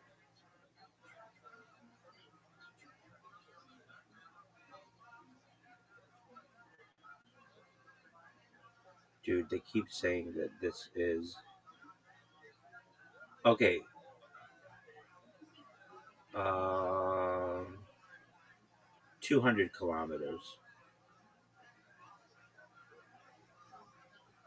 Damn, that's a lot less Yeah. than guess, probably. I mean, it's hard because all the answers were like it was Richard Branson and the other guy, or it was the guys who went around the world. But like that is if you have like all that equipment on there, that's another thing. That's like a super balloon. That to me is that to me is closer to like a blimp. And I know it's not a blimp, but it's closer to a blimp than like your traditional basket with weights and like fire. And yeah. Anyway, all right, big dog. I'm gonna catch some Z's. All right. Thank you for coming earlier. Hopefully, we get our hours adjusted. I will see you tomorrow night for a dingo ate your baby, perhaps. Sounds good. Thanks for watching the Absolutely. Thank you. documentary. Thank you for streaming it, big man. All right. Peace out, Girl Scout. Dude, you just stole my words. Absolutely. Peace out, Girl Scout. Peace. Shout out to Riser. He stole my words. Peace out, Girl Scout.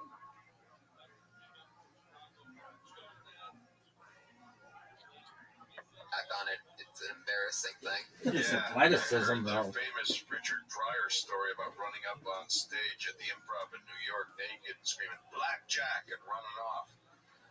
And so me and a couple of the fellas who will remain nameless till it's their turn to tell their end of the same story, we ran up just to do the same thing, but it was a different era by then, and Silver was not happy at all with us going up. You can get us fucking closed. It's a different era now. Wow. Yeah. My dad actually ran across. My dad, he was opening, I think, for Connie Stevens in Vegas. Connie Stevens. He ran on naked from Connie. Yeah, you remember that, right? No one does that anymore.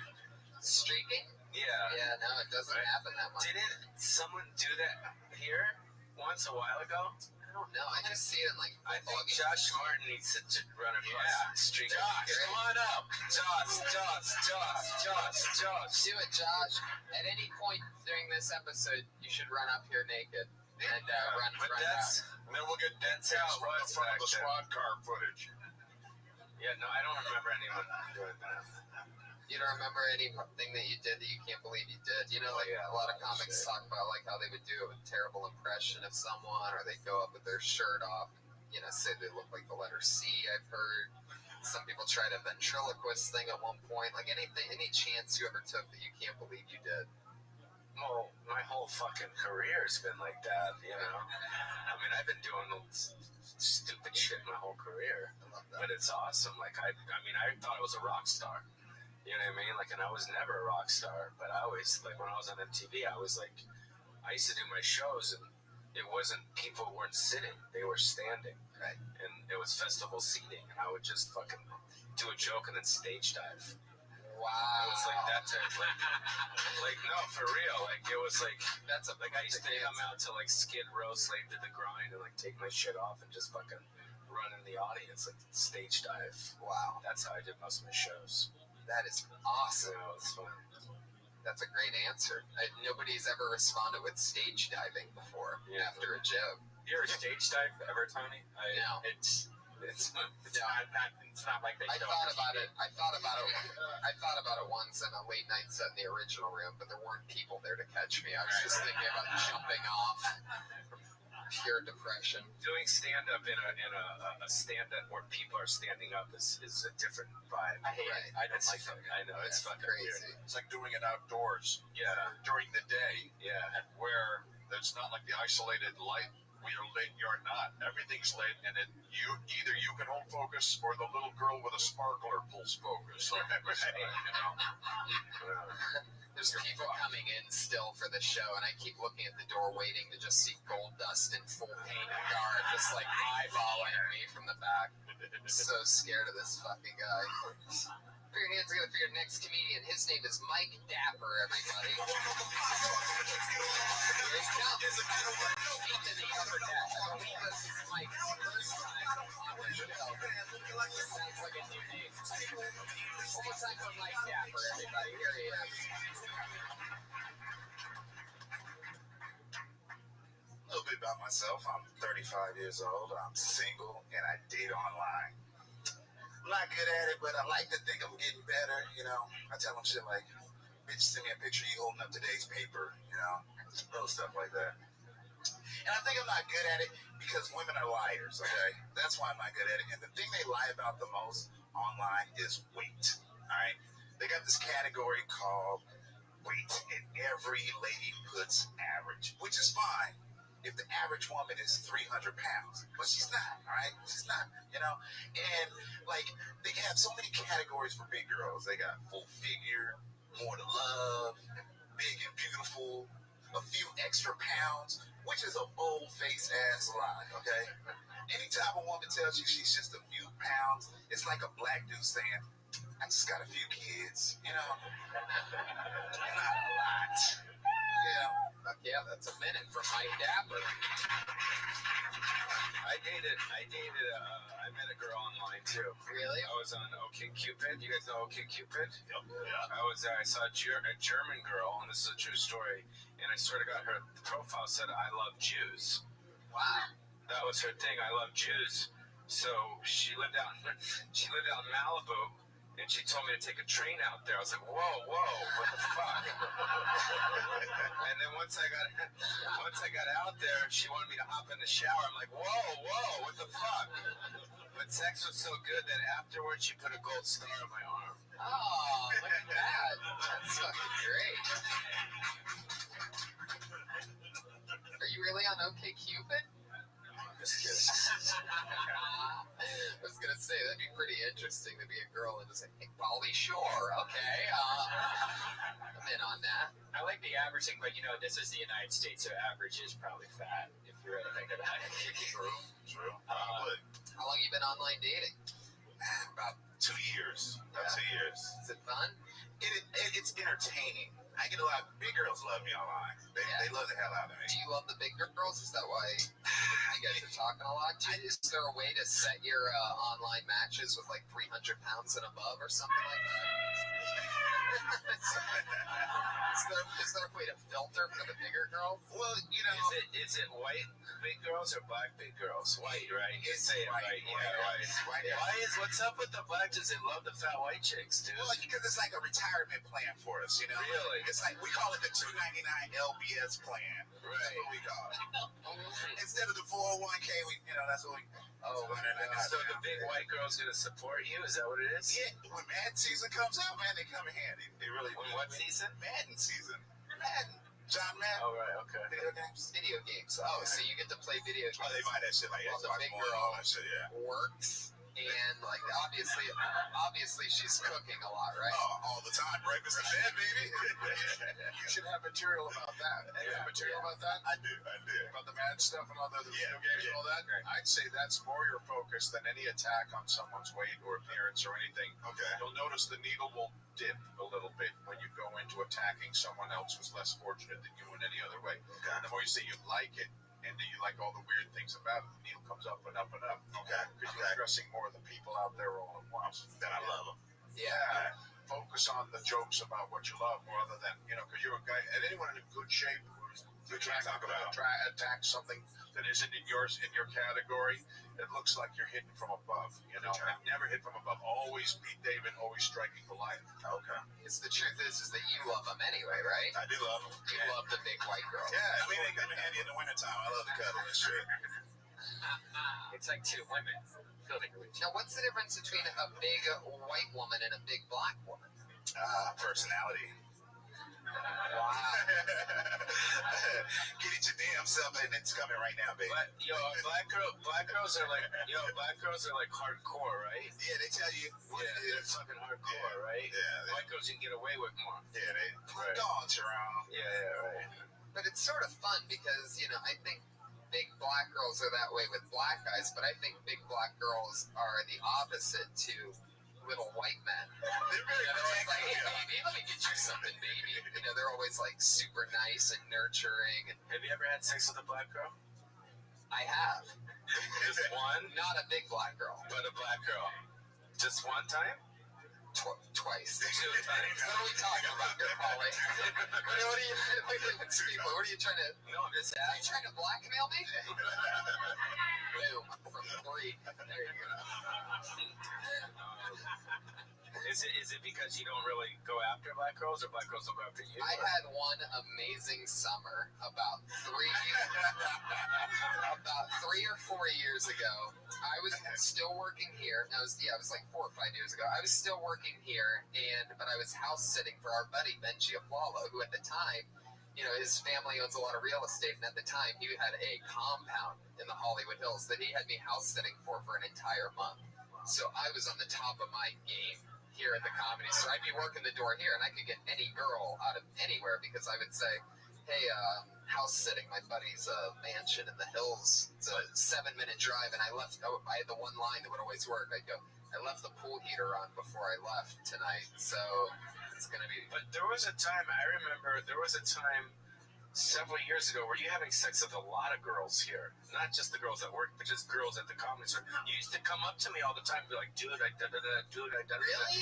Yeah, I think I remember that. See, that's the part with being a little bit of a stoner is I forget what I... You were into it, I remember. Okay, yeah.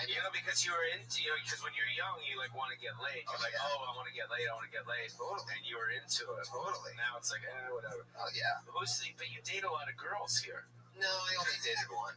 Who was it? Esther? Yeah, that was Esther. Yeah. How was she? Was she fun? Well, it was 6 years ago. And back then, she looked like she was 11, so it was pretty hot. Now she looks like she's 13, so it's a little bit different out of my age group. Okay. Oh, yeah, I forgot Mike Dapper was here, everybody. We should Look what you started. Look what you started. It's a magical summer. It was a magical summer because these 2 black girls I hooked up with are, to this day, 2 of the most beautiful women I've ever been with. And, in fact, if you want to hear a funny part, this one black girl, I'm just going to go for it. There was a part, remember the pool I told you about? I'm talking, this place was amazing. I've been in a lot of nice houses and this and that. This place was ridiculous, and it was all mine for a month. Anyway, so I can't believe I'm about to tell this one. So I'm hooking up with this black chick in the pool, right? I mean, we're not having sex or anything yet, but then I realize, it would be fun because they don't really get it that often. As if I go down on this chick, but we're in a swimming pool. So what I do is I hoist, and I'm talking, she isn't an 11. This is an 11. We're talking about hot, like the kind of black girl with the poofy hair. You know what I'm talking about? I know what you're doing. Anyway, so I lift her. I have my left hand on like the back of her neck and my right hand posting up underneath her ass, right? So there I am. But and I'm loving this, and I'm talking about fucking loving this. I'm loving it. But after about 12, 13, 14 minutes goes by, my arms are starting to get a little bit more tired. But I don't want to fucking stop because I'm an animal at this point. So what ends up happening is I'm drowning in pussy. I'm literally there's parts where the water's like going in the back of my throat. And I'm just drowning because I don't want to give up. I don't want to stop. And my arms are just fucking shaking at this point. It looks like she's on like one of those crazy fucking massage chairs or something. And after like 5 minutes of risking my life going down on this girl, in the last 20 minutes of it, I'm just like, hey, why don't we go inside? But I almost drowned going down on a hot black chick about 4 years ago. Thanks for that. So, very rarely do I get into stuff like that. Josh, you have sex with black girls in the parking lot, correct?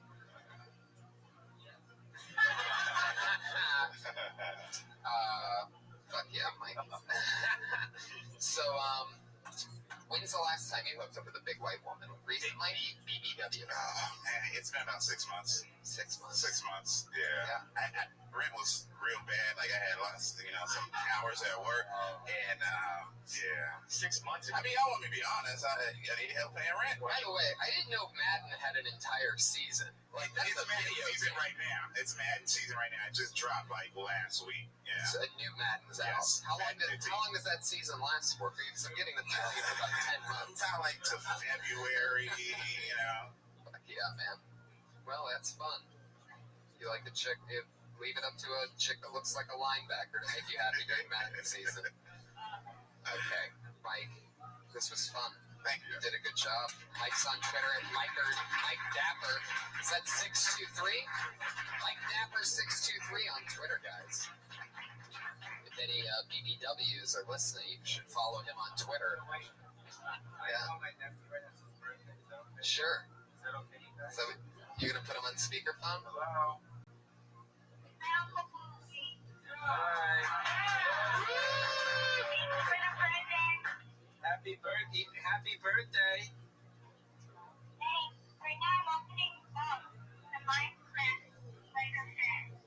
Oh, really? Did you get it? I sent it to you.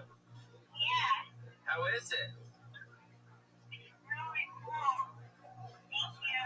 Oh, you're welcome. We all want to sing you happy birthday. Is that cool? Yeah. We're here in the belly room. We're going to all sing you happy birthday, Caleb, okay? Where's Jeff Richards? Happy birthday to you. Happy birthday to you. Happy birthday, dear Caleb. Happy birthday to you. Yeah. Do you have anything to say to all the people that sing you happy birthday? What? All right, we love you. Have a great night. Happy birthday. Kayla, you got her Minecraft. Caleb, it's a guy. Oh, Kayla, you got a Minecraft. Yeah, That's awesome. that's a great. That was cool. Thank you, guys. Mike Dapper's mad that Caleb's playing Minecraft during Madden season. It's so fun. How old's Caleb? 9, 8, no, 8 or 9. Wow. Good thing he wasn't here to see that part. It's going to be your next comedian name.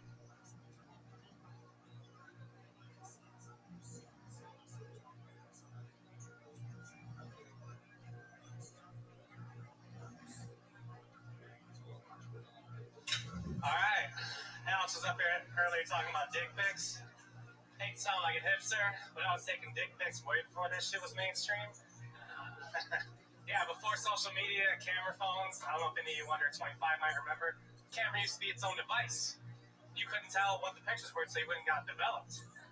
So if you left your camera unattended around an asshole like me, I'd sneak off with it, and bam, snap a picture of my dong.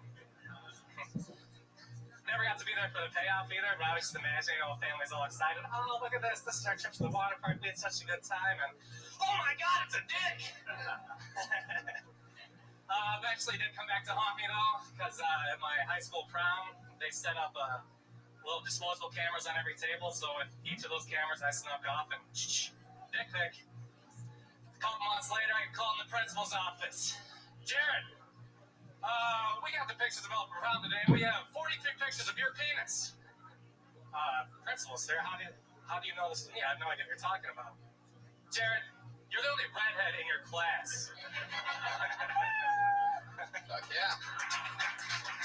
Jared Allen. I thought it was cute. Following Caleb the birthday into that was sweet. Yeah. What'd you think? I love it. I love He's likable. Yeah. I've also done the dick pic at a wedding thing too. I think that all of us are like, dude, there's just cameras everywhere. Let's start taking pictures of our assholes and stretching our balls out. It was great. How fun. I think he could be a doorman here. Uh-oh. Yeah. Oh, all right. There's a place to work if you want to become a real comic, man. There's not a better place in the world. Dude, I fucking love it. Yeah, it'd be good. You'd be a good doorman. I'm pretty sure we just saw our first live hire, everybody, on Kill Tony. The power of the poly is powerful. Jared, I See you wearing a Hulkamania shirt. You a wrestling fan? Yes, I'm a wrestling fan. I had heard the podcast, so I figured I'd pander a little bit. What do you think about my recent Gold Dust troubles? You know, I've always been a Gold Dust fan. Me too, by the way. Which is what makes it sort of rough on me. And it's been like, what? It's been a long time since he's done the Dust thing, though. Like, he dropped the gay stuff a long time ago. It's true. And, I mean, for comedic effect, I couldn't really break down his entire career during the Joe Rogan experience, but I'm sort of bothered that he's upset. You ever go see wrestling live or anything like that? I went to quite a few shows when I was a kid. I even went to, like, ECW back in the day. Wow. What do you do for fun now? How long have you lived in LA? I just got out here about a month ago. A month ago.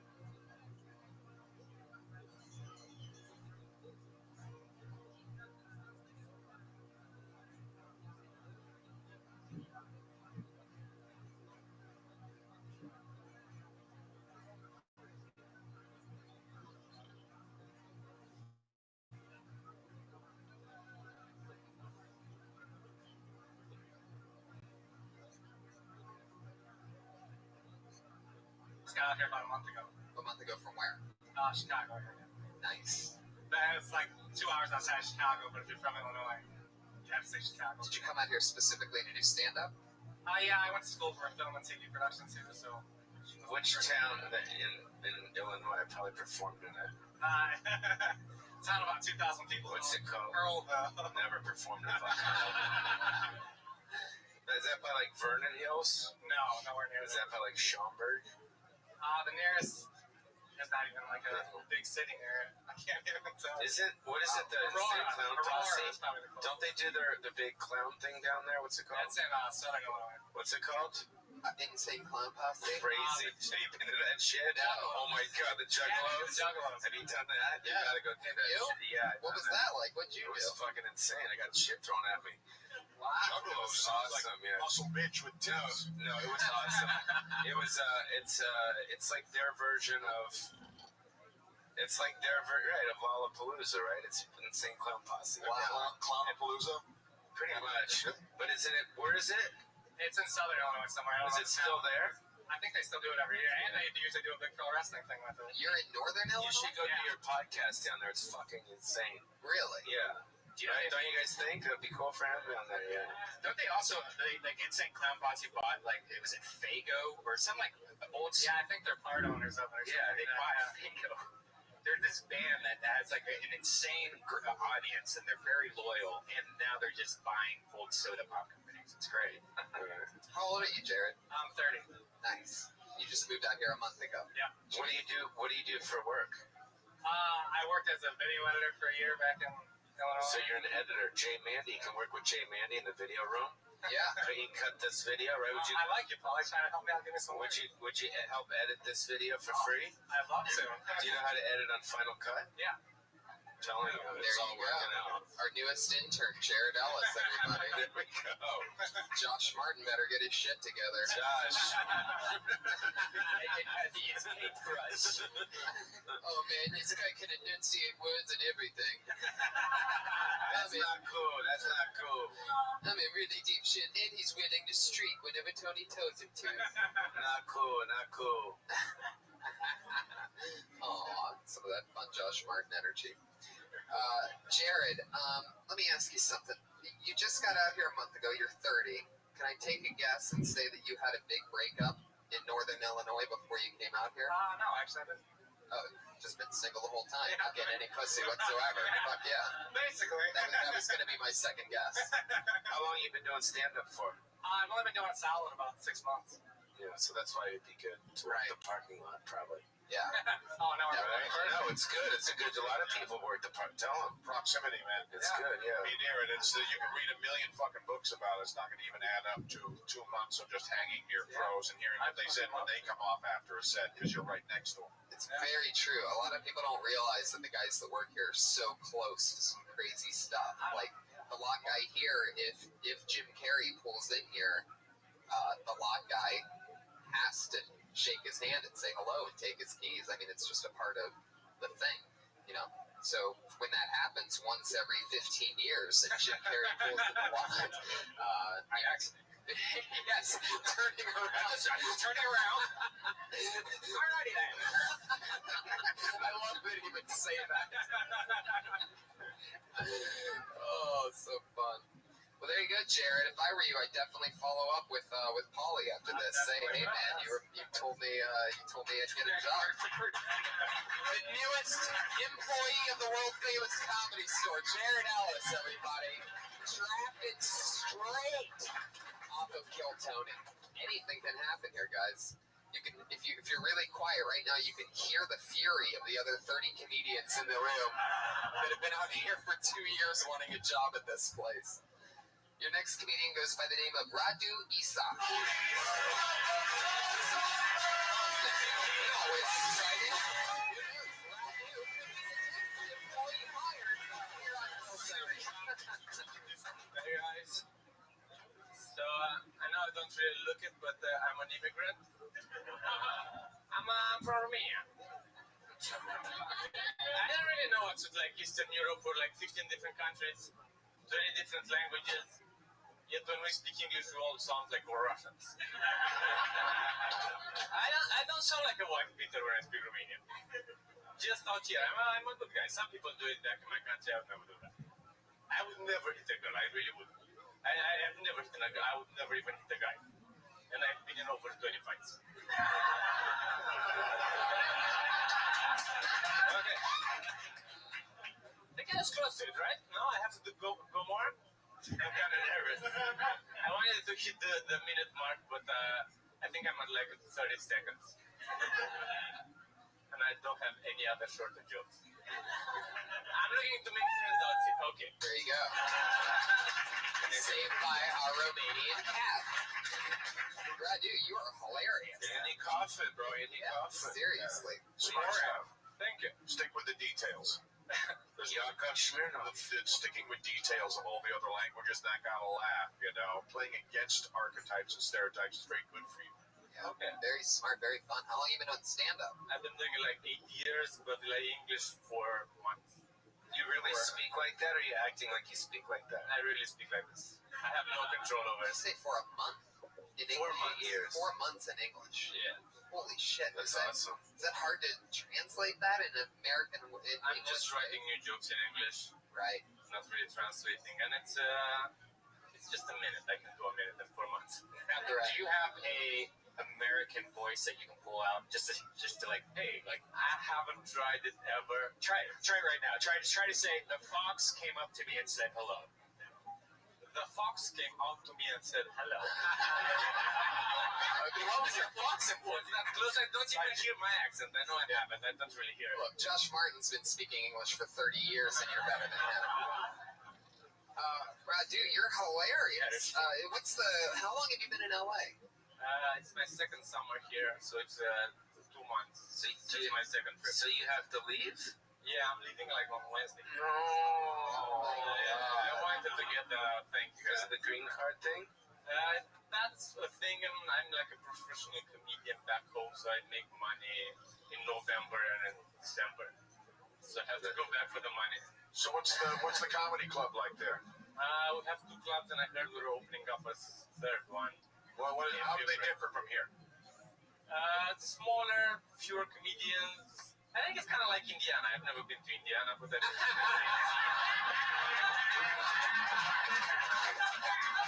We gotta get you a fucking green card. Yeah. Maybe you could marry Gold Dust. I would not start shit with Gold Dust, Brian. I'm not gonna let this happen. We are not throwing more fuel on this fire. It's not really gay. We can't do this. I swear to God, he's gonna fucking show up here and kill us. Brad, dude, God, you're so funny. Yeah, there's really not any advice because you have it so perfect already. I want to know more about these. You know, I always, when I look at comics, I always think of my mom, right? Because What? She fucking started this place. Yeah, for those, if there's anybody in this room that doesn't know, Pauly Shore's mom is the great Mitzi Shore, the queen of the comedy store. Built, designed, every piece of leather and mirror and red neon that you see is all her vision. She's a brilliantly crazy, wonderful, genius woman who is responsible for everybody pretty much that's come out of any scene. Even the guys that she told weren't funny, they went and got funnier because she told them they weren't funny, and the guys that she told were, used it as a catapult. Yeah, sorry. Yeah, so she would say that you're really funny, and that she would say to, like, dress different. Dress different? Yeah. Like Because green here or... just like, I don't know, just like, I mean... Think of Yakov Smirnoff, you know what I mean? Like, just think of, like, wear, I don't know, a suit or a sweater. How do you dress in Romania? Like, generally like this, and I'm not trying to identify with being Romanian. But you're kind of like a character. Yeah, I don't want to really do the Yakov Smirnoff. You can make a lot of money. Look at the guy that's on fucking Big Bang Theory, right? Yeah. But you guys, if he, like, came up, and he'd be good on a sitcom. Coming in and saying some funny shit and leaving and collecting, like, $500,000 for doing that shit. All I've done like stand-up, so I'm kind of basing my life on what I know to do. What do you think? You worked with Robin Williams, right? That's right. Yeah, so Mork and Mindy, Nanu, what the fuck? I would just say you probably shouldn't argue with three people who believe in you more than you do. No, I'm not arguing. I'm saying my point of view, because then we get to the correct conclusion. Yeah, I'm not this is the correct conclusion right here. The actual correct conclusion is over here. Is do a character. Yeah, I know you look. There's safety in your head. Safety. Go back to the Romanian circuit where your language really flows and they get everything you're saying. And sometimes safety is not something that guarantees your future at all. No, so for sure I want to come back here and move here. Remember what everybody said when you get back here, what you got to do. I'm just saying, it'll be a different market. You look like a guy that lived like all of us. You don't look different, Right. but you are different. So all I'm saying is, if you came on stage with a green sweater and maybe a collared shirt or something, and just did that thing, looking more like a character, I don't know. Right, I can see what Pauly's saying. He's not saying, be a character. You already are a character. Yeah. He's saying dress the role a little bit better because you look like all of us. you look like a typical LA guy. American. Yeah. No one makes a mental snapshot of you. No one goes and makes a mental picture of you. There's no snapshot of you from the way you're dressed. There's nothing that stands out about the way you were dressed. And so it just helps everyone imprint you when they look at you. Right. Like if you just did a big, huge showcase and everybody was like, who was that guy that killed? And they'd be like, what guy? The guy that was dressed like... Put it this way. Give them nothing. My mom told Roseanne Barr to wear overalls. Right. And look what that did for her when she did The Tonight Show. Yeah. If you guys remember her on The Tonight Show, she did like 6 minutes in her fucking overalls. Yeah. As the domestic goddess. That's the same shit. Yeah. If he came out on Letterman dressed as... you would kill. Right. You'd fucking kill. I'll try. All right, no, that's it. I'm not going to argue with you anymore. Thank you. Radu, unbelievable. Great meeting you. Please come back again soon, Radu. You're always welcome here. I'll be here in April. Thank you very much. April. We'll see you then. He's on Twitter at Radu Isac. That's RADUISAC.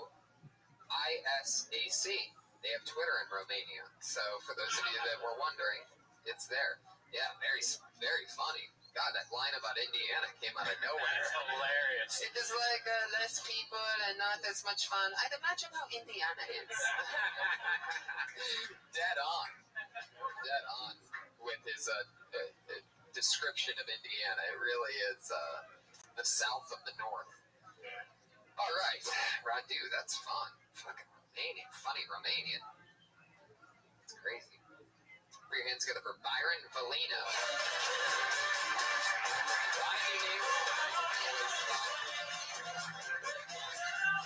Byron Valino, everybody. This is the second Asian minute of the night, guys. Now, I do have a lot of Asian friends. I got a Vietnamese friend who's addicted to junk food. It's pretty disgusting. His name is Tran Fat.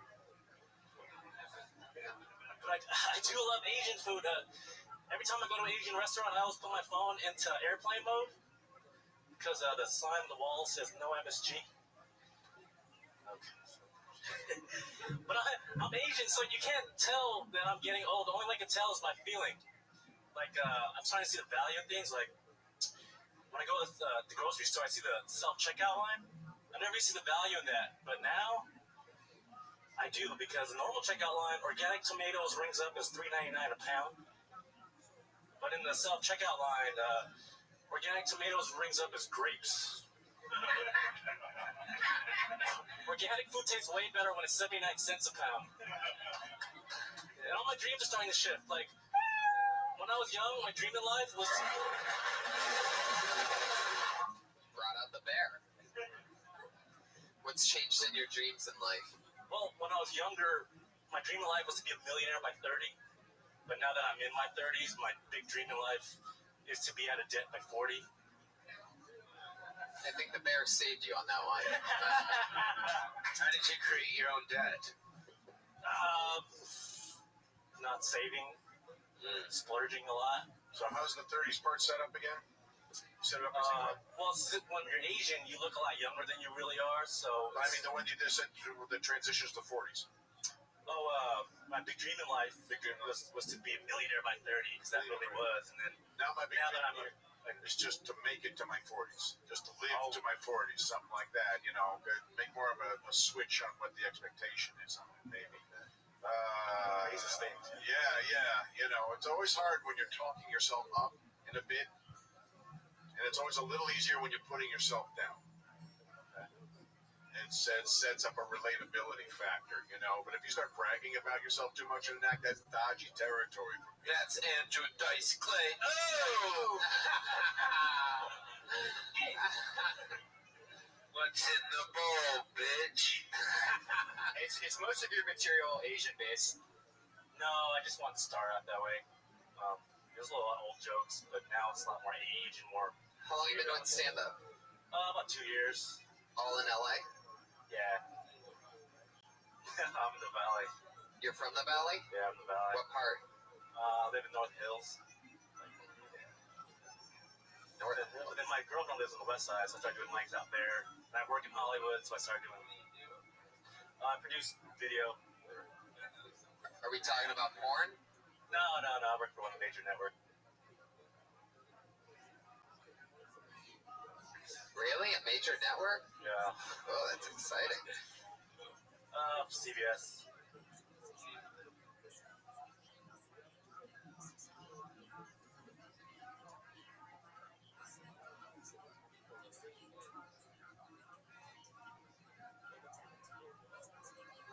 Okay, Byron, you were hilarious. Yes, you killed so hard. One of the best. Funniest I've seen ever. Unfortunately. What TV show you work for? Right now, I'm working on Big Brother. Yeah, Alison Grodner. Alison Grodner, Yeah. Yep, Rich Man. Rich Yeah, Man, Alison. dropping big names over here. Look at this. Jeff and Jordan just got engaged. Oh, cool. Say what's up to them. Can you say hi to them from the comedy store? Yeah, what's up? What's up, Jordan? Congratulations. So what do? Are you an editor on the show? I started as an editor, started shooting, so now I produce. How do you edit fucking Big Brother, dude? Isn't it just you guys just film and just check out all the shots? I work for the online portion, so I do CBS.com. Social media. A lot of social stuff, yeah. Wow. Can you help do the social media for Kill Tony's show That's too? great.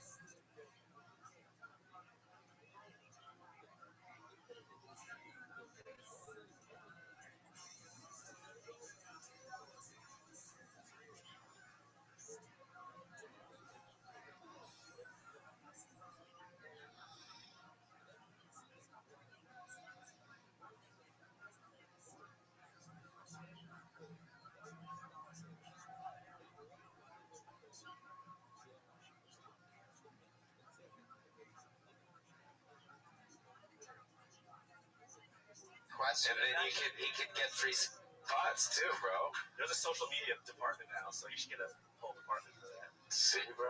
I could have my own department. Yeah. Can we? You know what's crazy? You know what's crazy about this fucking business is that people that are super rich and super doing something else all want to do fucking comedy. Oh, dude, it's like amazing. Like he just, that's cool. Like everyone wants to fucking do comedy, right? Rock stars wish they could do comedy. Because comedy's the best job in the world. That's right? pretty cool. Can't get a better job. So would you quit working for Big Brother if you could do stand-up? Les Moonves is a big fan of this show. You might not want to answer that. I do this stuff for free, so if I do this, get paid for it, that would be amazing. You would like to do stand-up. Oh yeah, I'm doing all I can to do it. Like, would you quit your job at Big Brother if you were offered a job here at the Comedy Store? Probably.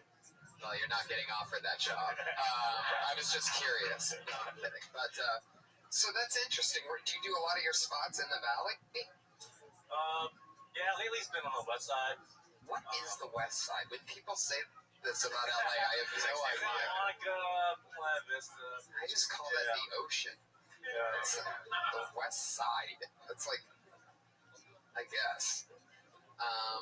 Okay. Byron, you have a black name. Has anybody ever told you that before? I should have did that actually. What's that? Well, there's all the famous Byrons are black. You know, like Byron Scott, you coach the Lakers. And then there's Byron Allen, the comedian. And then Lord Byron, the British poet, 18th century. Well, okay, fine, he wasn't black, but he writes rhymes. Jesus Christ. Am I redeeming myself? Now, since your name's Byron, have you ever been attracted to heavy-set white women? All back. No, I'll probably take it. Have you ever been with one before? Except white woman? No. Well, my game sucks. Really? Your game sucks? Why do you think that is? For heavy-set white women. I mean, you have a girlfriend already, right? I got a girlfriend, yeah. She lives in the Valley, too? She's on the west side as well. I'm always there. Oh, the West Side. Fuck yeah. She lives by the beach. What nationality is she? She's half Filipino and Japanese. Ooh la la. Yeah. Fuck yeah. Damn. Hey, Patriot, what did you think about it? I was going to ask you your dick pic. Yeah, I have a dick pic joke too. It's not fleshed out all the way. You do have a dick pic, Jeff. Yeah. Are Asian women a fantasy for Asian men? No, I actually have a joke about that too, but Jesus. Throw anything at. Yeah, no, so everyone loves Asian women. Everyone has yellow fever because freaking Asian women are trendy. They'll never go out of style, right? But for Asian men, they're just regular chicks with no ass or tits. That's funny. Oh, funny. You're funny. Have you ever been with you obviously you're with an Asian woman now. Half Japanese, half Filipinos. What is she, like 3'6"? Yeah. She gotta be shorter than me. I can't be with taller chicks. That's a male thing. Yeah. That's as much. That's as off I get. Is your dad short too? Yeah. I'm taller than my dad, thank God. Interesting. I'm barely hanging in there. Interesting. Josh. Please. Josh, come here, Josh. Suck his dick, Josh. Yeah. This is the part where every week we have Josh, come here, Josh. It's been 45 minutes, right? Yeah, That's he'll when he take a pic. Yeah, it does it. Josh, please. Josh, your top button. We need some more throat space in there. the Indian on your t-shirt, what does that represent to you? I don't know, my boy's a graphic artist, and he gave me his t-shirt. Gotcha. Shout out to Kukui. There you go. You got a shout out of it. But yeah, I'm sure you'd be much happier if you ironed it before wearing it out in public. I mean, maybe not. Maybe just steam it or something. It's just a t-shirt. Guys, that was Byron Molino, everybody.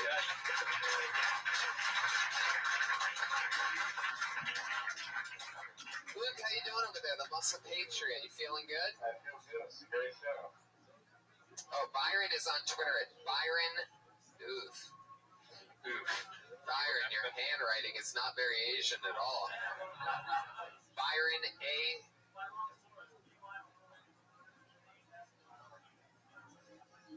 Byronosaurus. Oh my God. So it's... We always have a terrible Twitter handle on the show. And this is definitely Byronosaurus, everybody. Byronasurous. OROUS. Need to get your social media department on that. Yeah, exactly. CBS social media leading you wrong. Can I interrupt the show for a second? Yes. Okay. I met a girl a little while ago. She takes comedy class from my sister. Because my sister teaches stand-up comedy. Is it Bobby? But can you come up and do like 2 minutes? Just like a segue thing? Is that okay?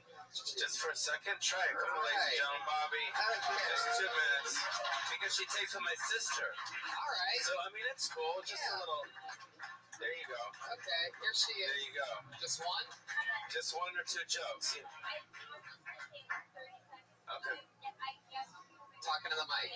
Yesterday was my first time to ever speak into the mic, Oh. and I did it in this room. I don't want to take up anyone. What did you say into the mic yesterday? Just do it again.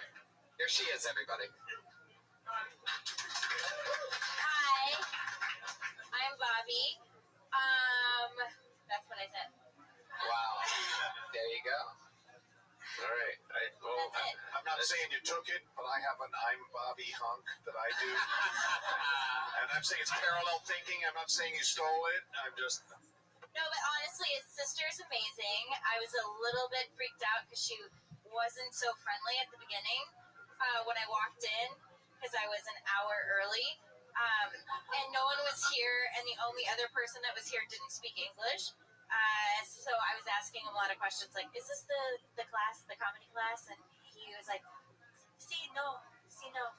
And it was scary for me, like it is right now, talking in front of a bunch of people. Holly, don't you also offer a class? She had been very nice. Midnight. I teach Special course. stand-up upstairs in my office. It's all right. But I will say this is the only reason I signed up was for stage fright. So it's another step. You signed up for this show tonight? No. Oh. No way. I signed up for the... To do stand-up so you can get over your stage fright. Yes. Because it was like something that was really scary to me. So I was like, I'm going to do that. Hell yeah. Attack your fears. Yeah. Fuck yeah. There you go. That's it. There you go. There's she. What's your name? Bobby with a Y. Bobby with a Y. Or Bob. A lot of people call me just Bob. Guys, give it up for Jeff. Keep it going for Bob, everybody. Getting over the stage fright. You know, that actually is fun because it leads us right into our part because Bob, we actually have had 2 regulars. The only 2 regulars on our show that go on every week are both young ladies. And they develop a brand new minute each week. And they come on and do it again. So let's get right into that. Bob, to show you how easy it is to get over stage fright, this first young lady you're about to see actually started stand-up on this show, doing a minute on this show. She's been doing a brand new minute every single week since. This is Kimberly Congdon.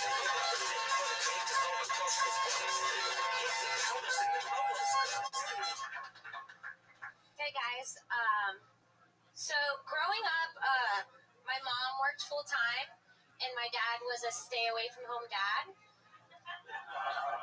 So during my college years, I started realizing that I definitely had a type of guy that I was into. Because I noticed I'd watch TV and it'd be the same kind of guy I was attracted to. Like, I really liked Dwayne Wade a lot, Tiger Woods, Reggie Bush. I guess you could say I like my coffee like I like my men. Athletic, obviously. Today was all right. It was kind of annoying, though, because my boyfriend told me he was going to pick me up and take me to the clinic so I could get birth control, but he pulled out last minute. And I was like, are you serious? And he said, I am not kidding you. Okay. There you go. 56 seconds from Kimberly Congdon. The first thing is the gum. She shouldn't bring the gum on stage. Definitely not ever. And she should bring pants on stage also. Are you wearing anything under there? What the fuck? Oh, she lifts it up high enough you can almost see the shorts. I had seen you already with that outfit on earlier, but when you got on stage for the first 15 seconds, I was staring at your legs. Gum is the biggest no-no, perhaps, in all of us. Charles put it in my mouth, so I don't know why. Yeah, it's the I'm worst. sorry.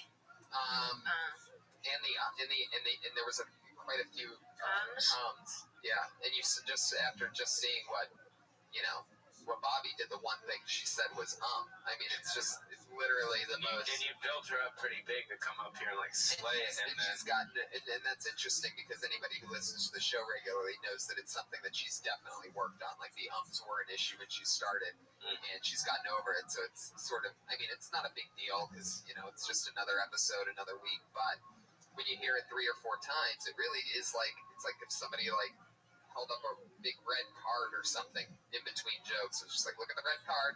Now for the next joke. Like an is such a blatant reset, you know what I mean?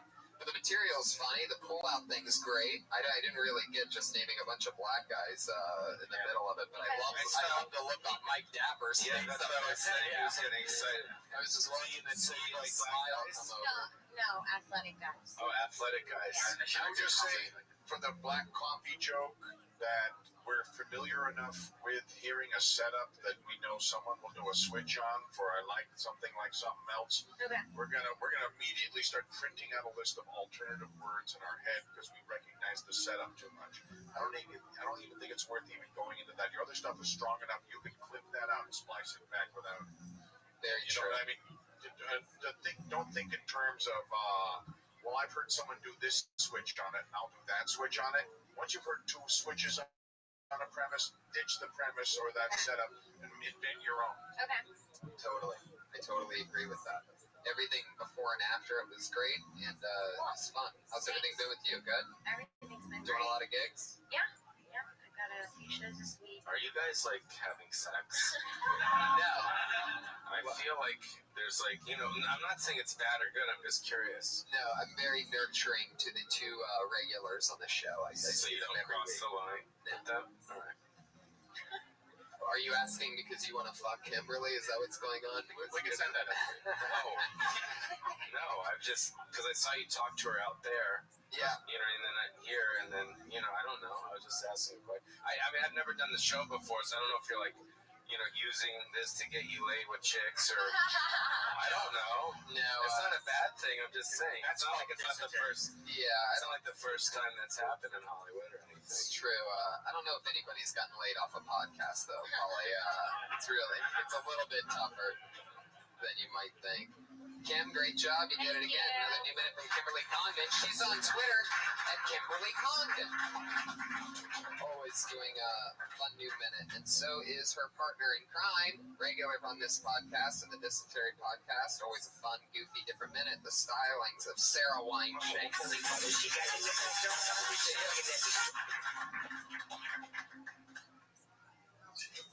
What's up?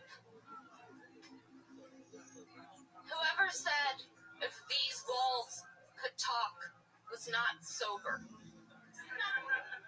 That is not a sober thought.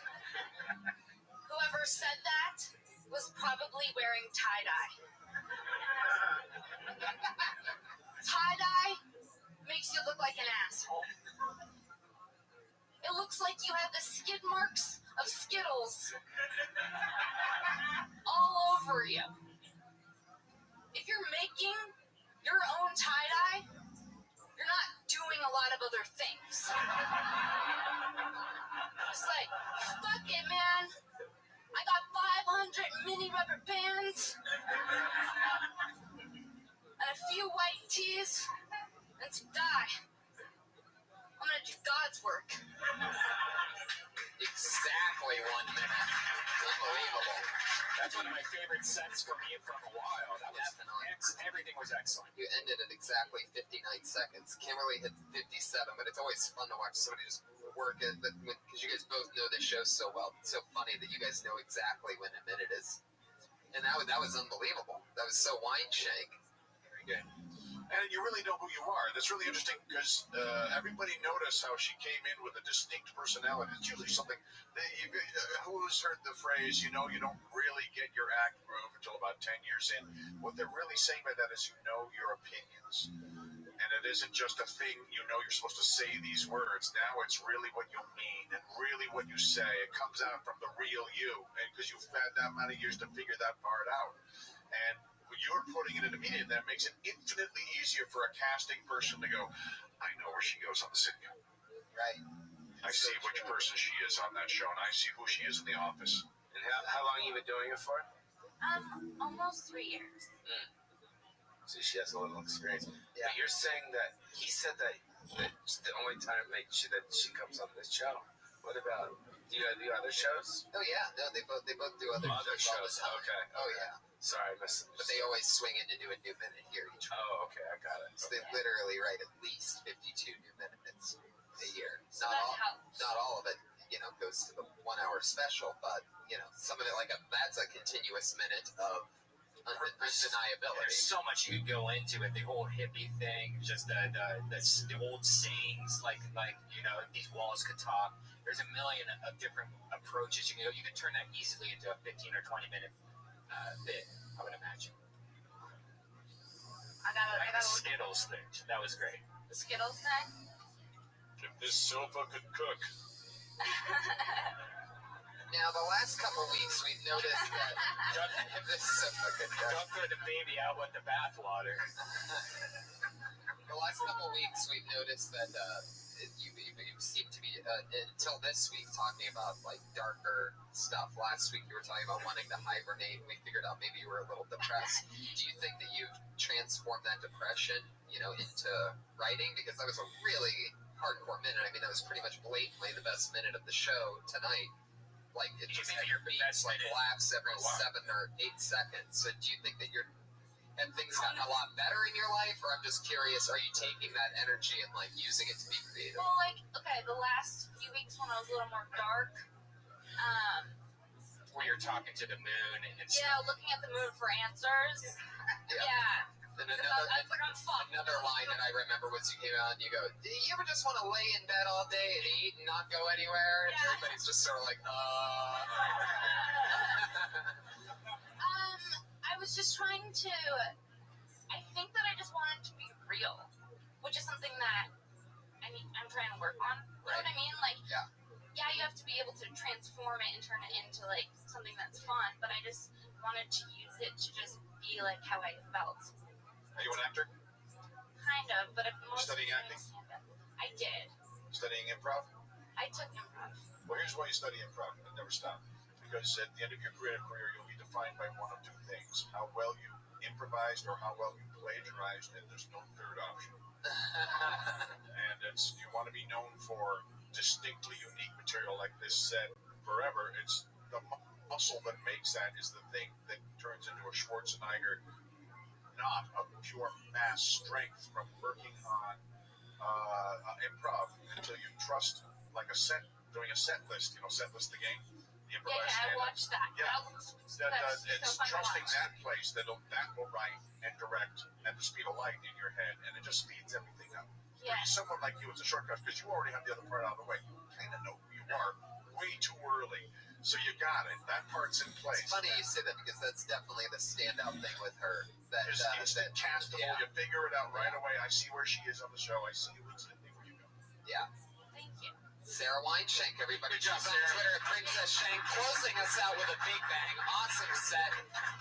Lucas Hurl was on Patreon tonight, everybody. He's on Twitter at Lucas Hurl. Is that correct?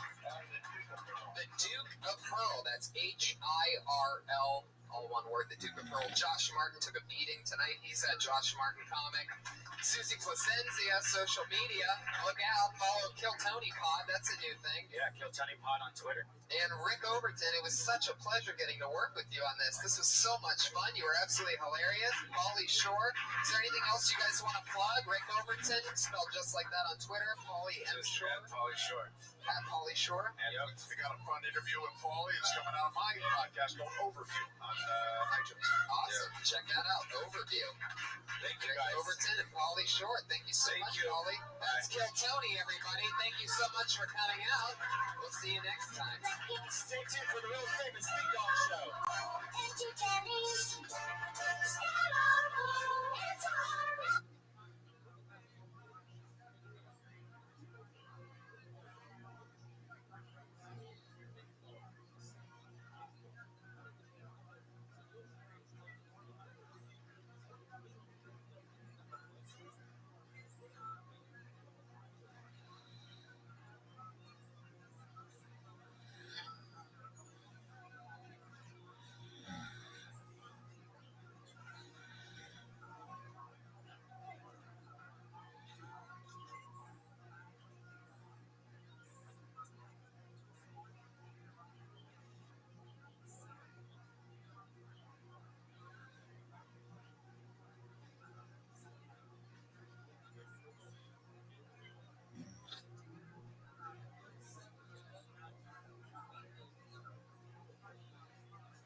store for a brand new episode of Kill Tony Volume 2. Get up for Tony!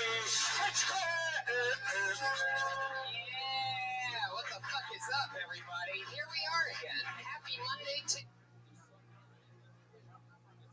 you. What did I do with that piece of paper? Hi, everybody. How are you guys?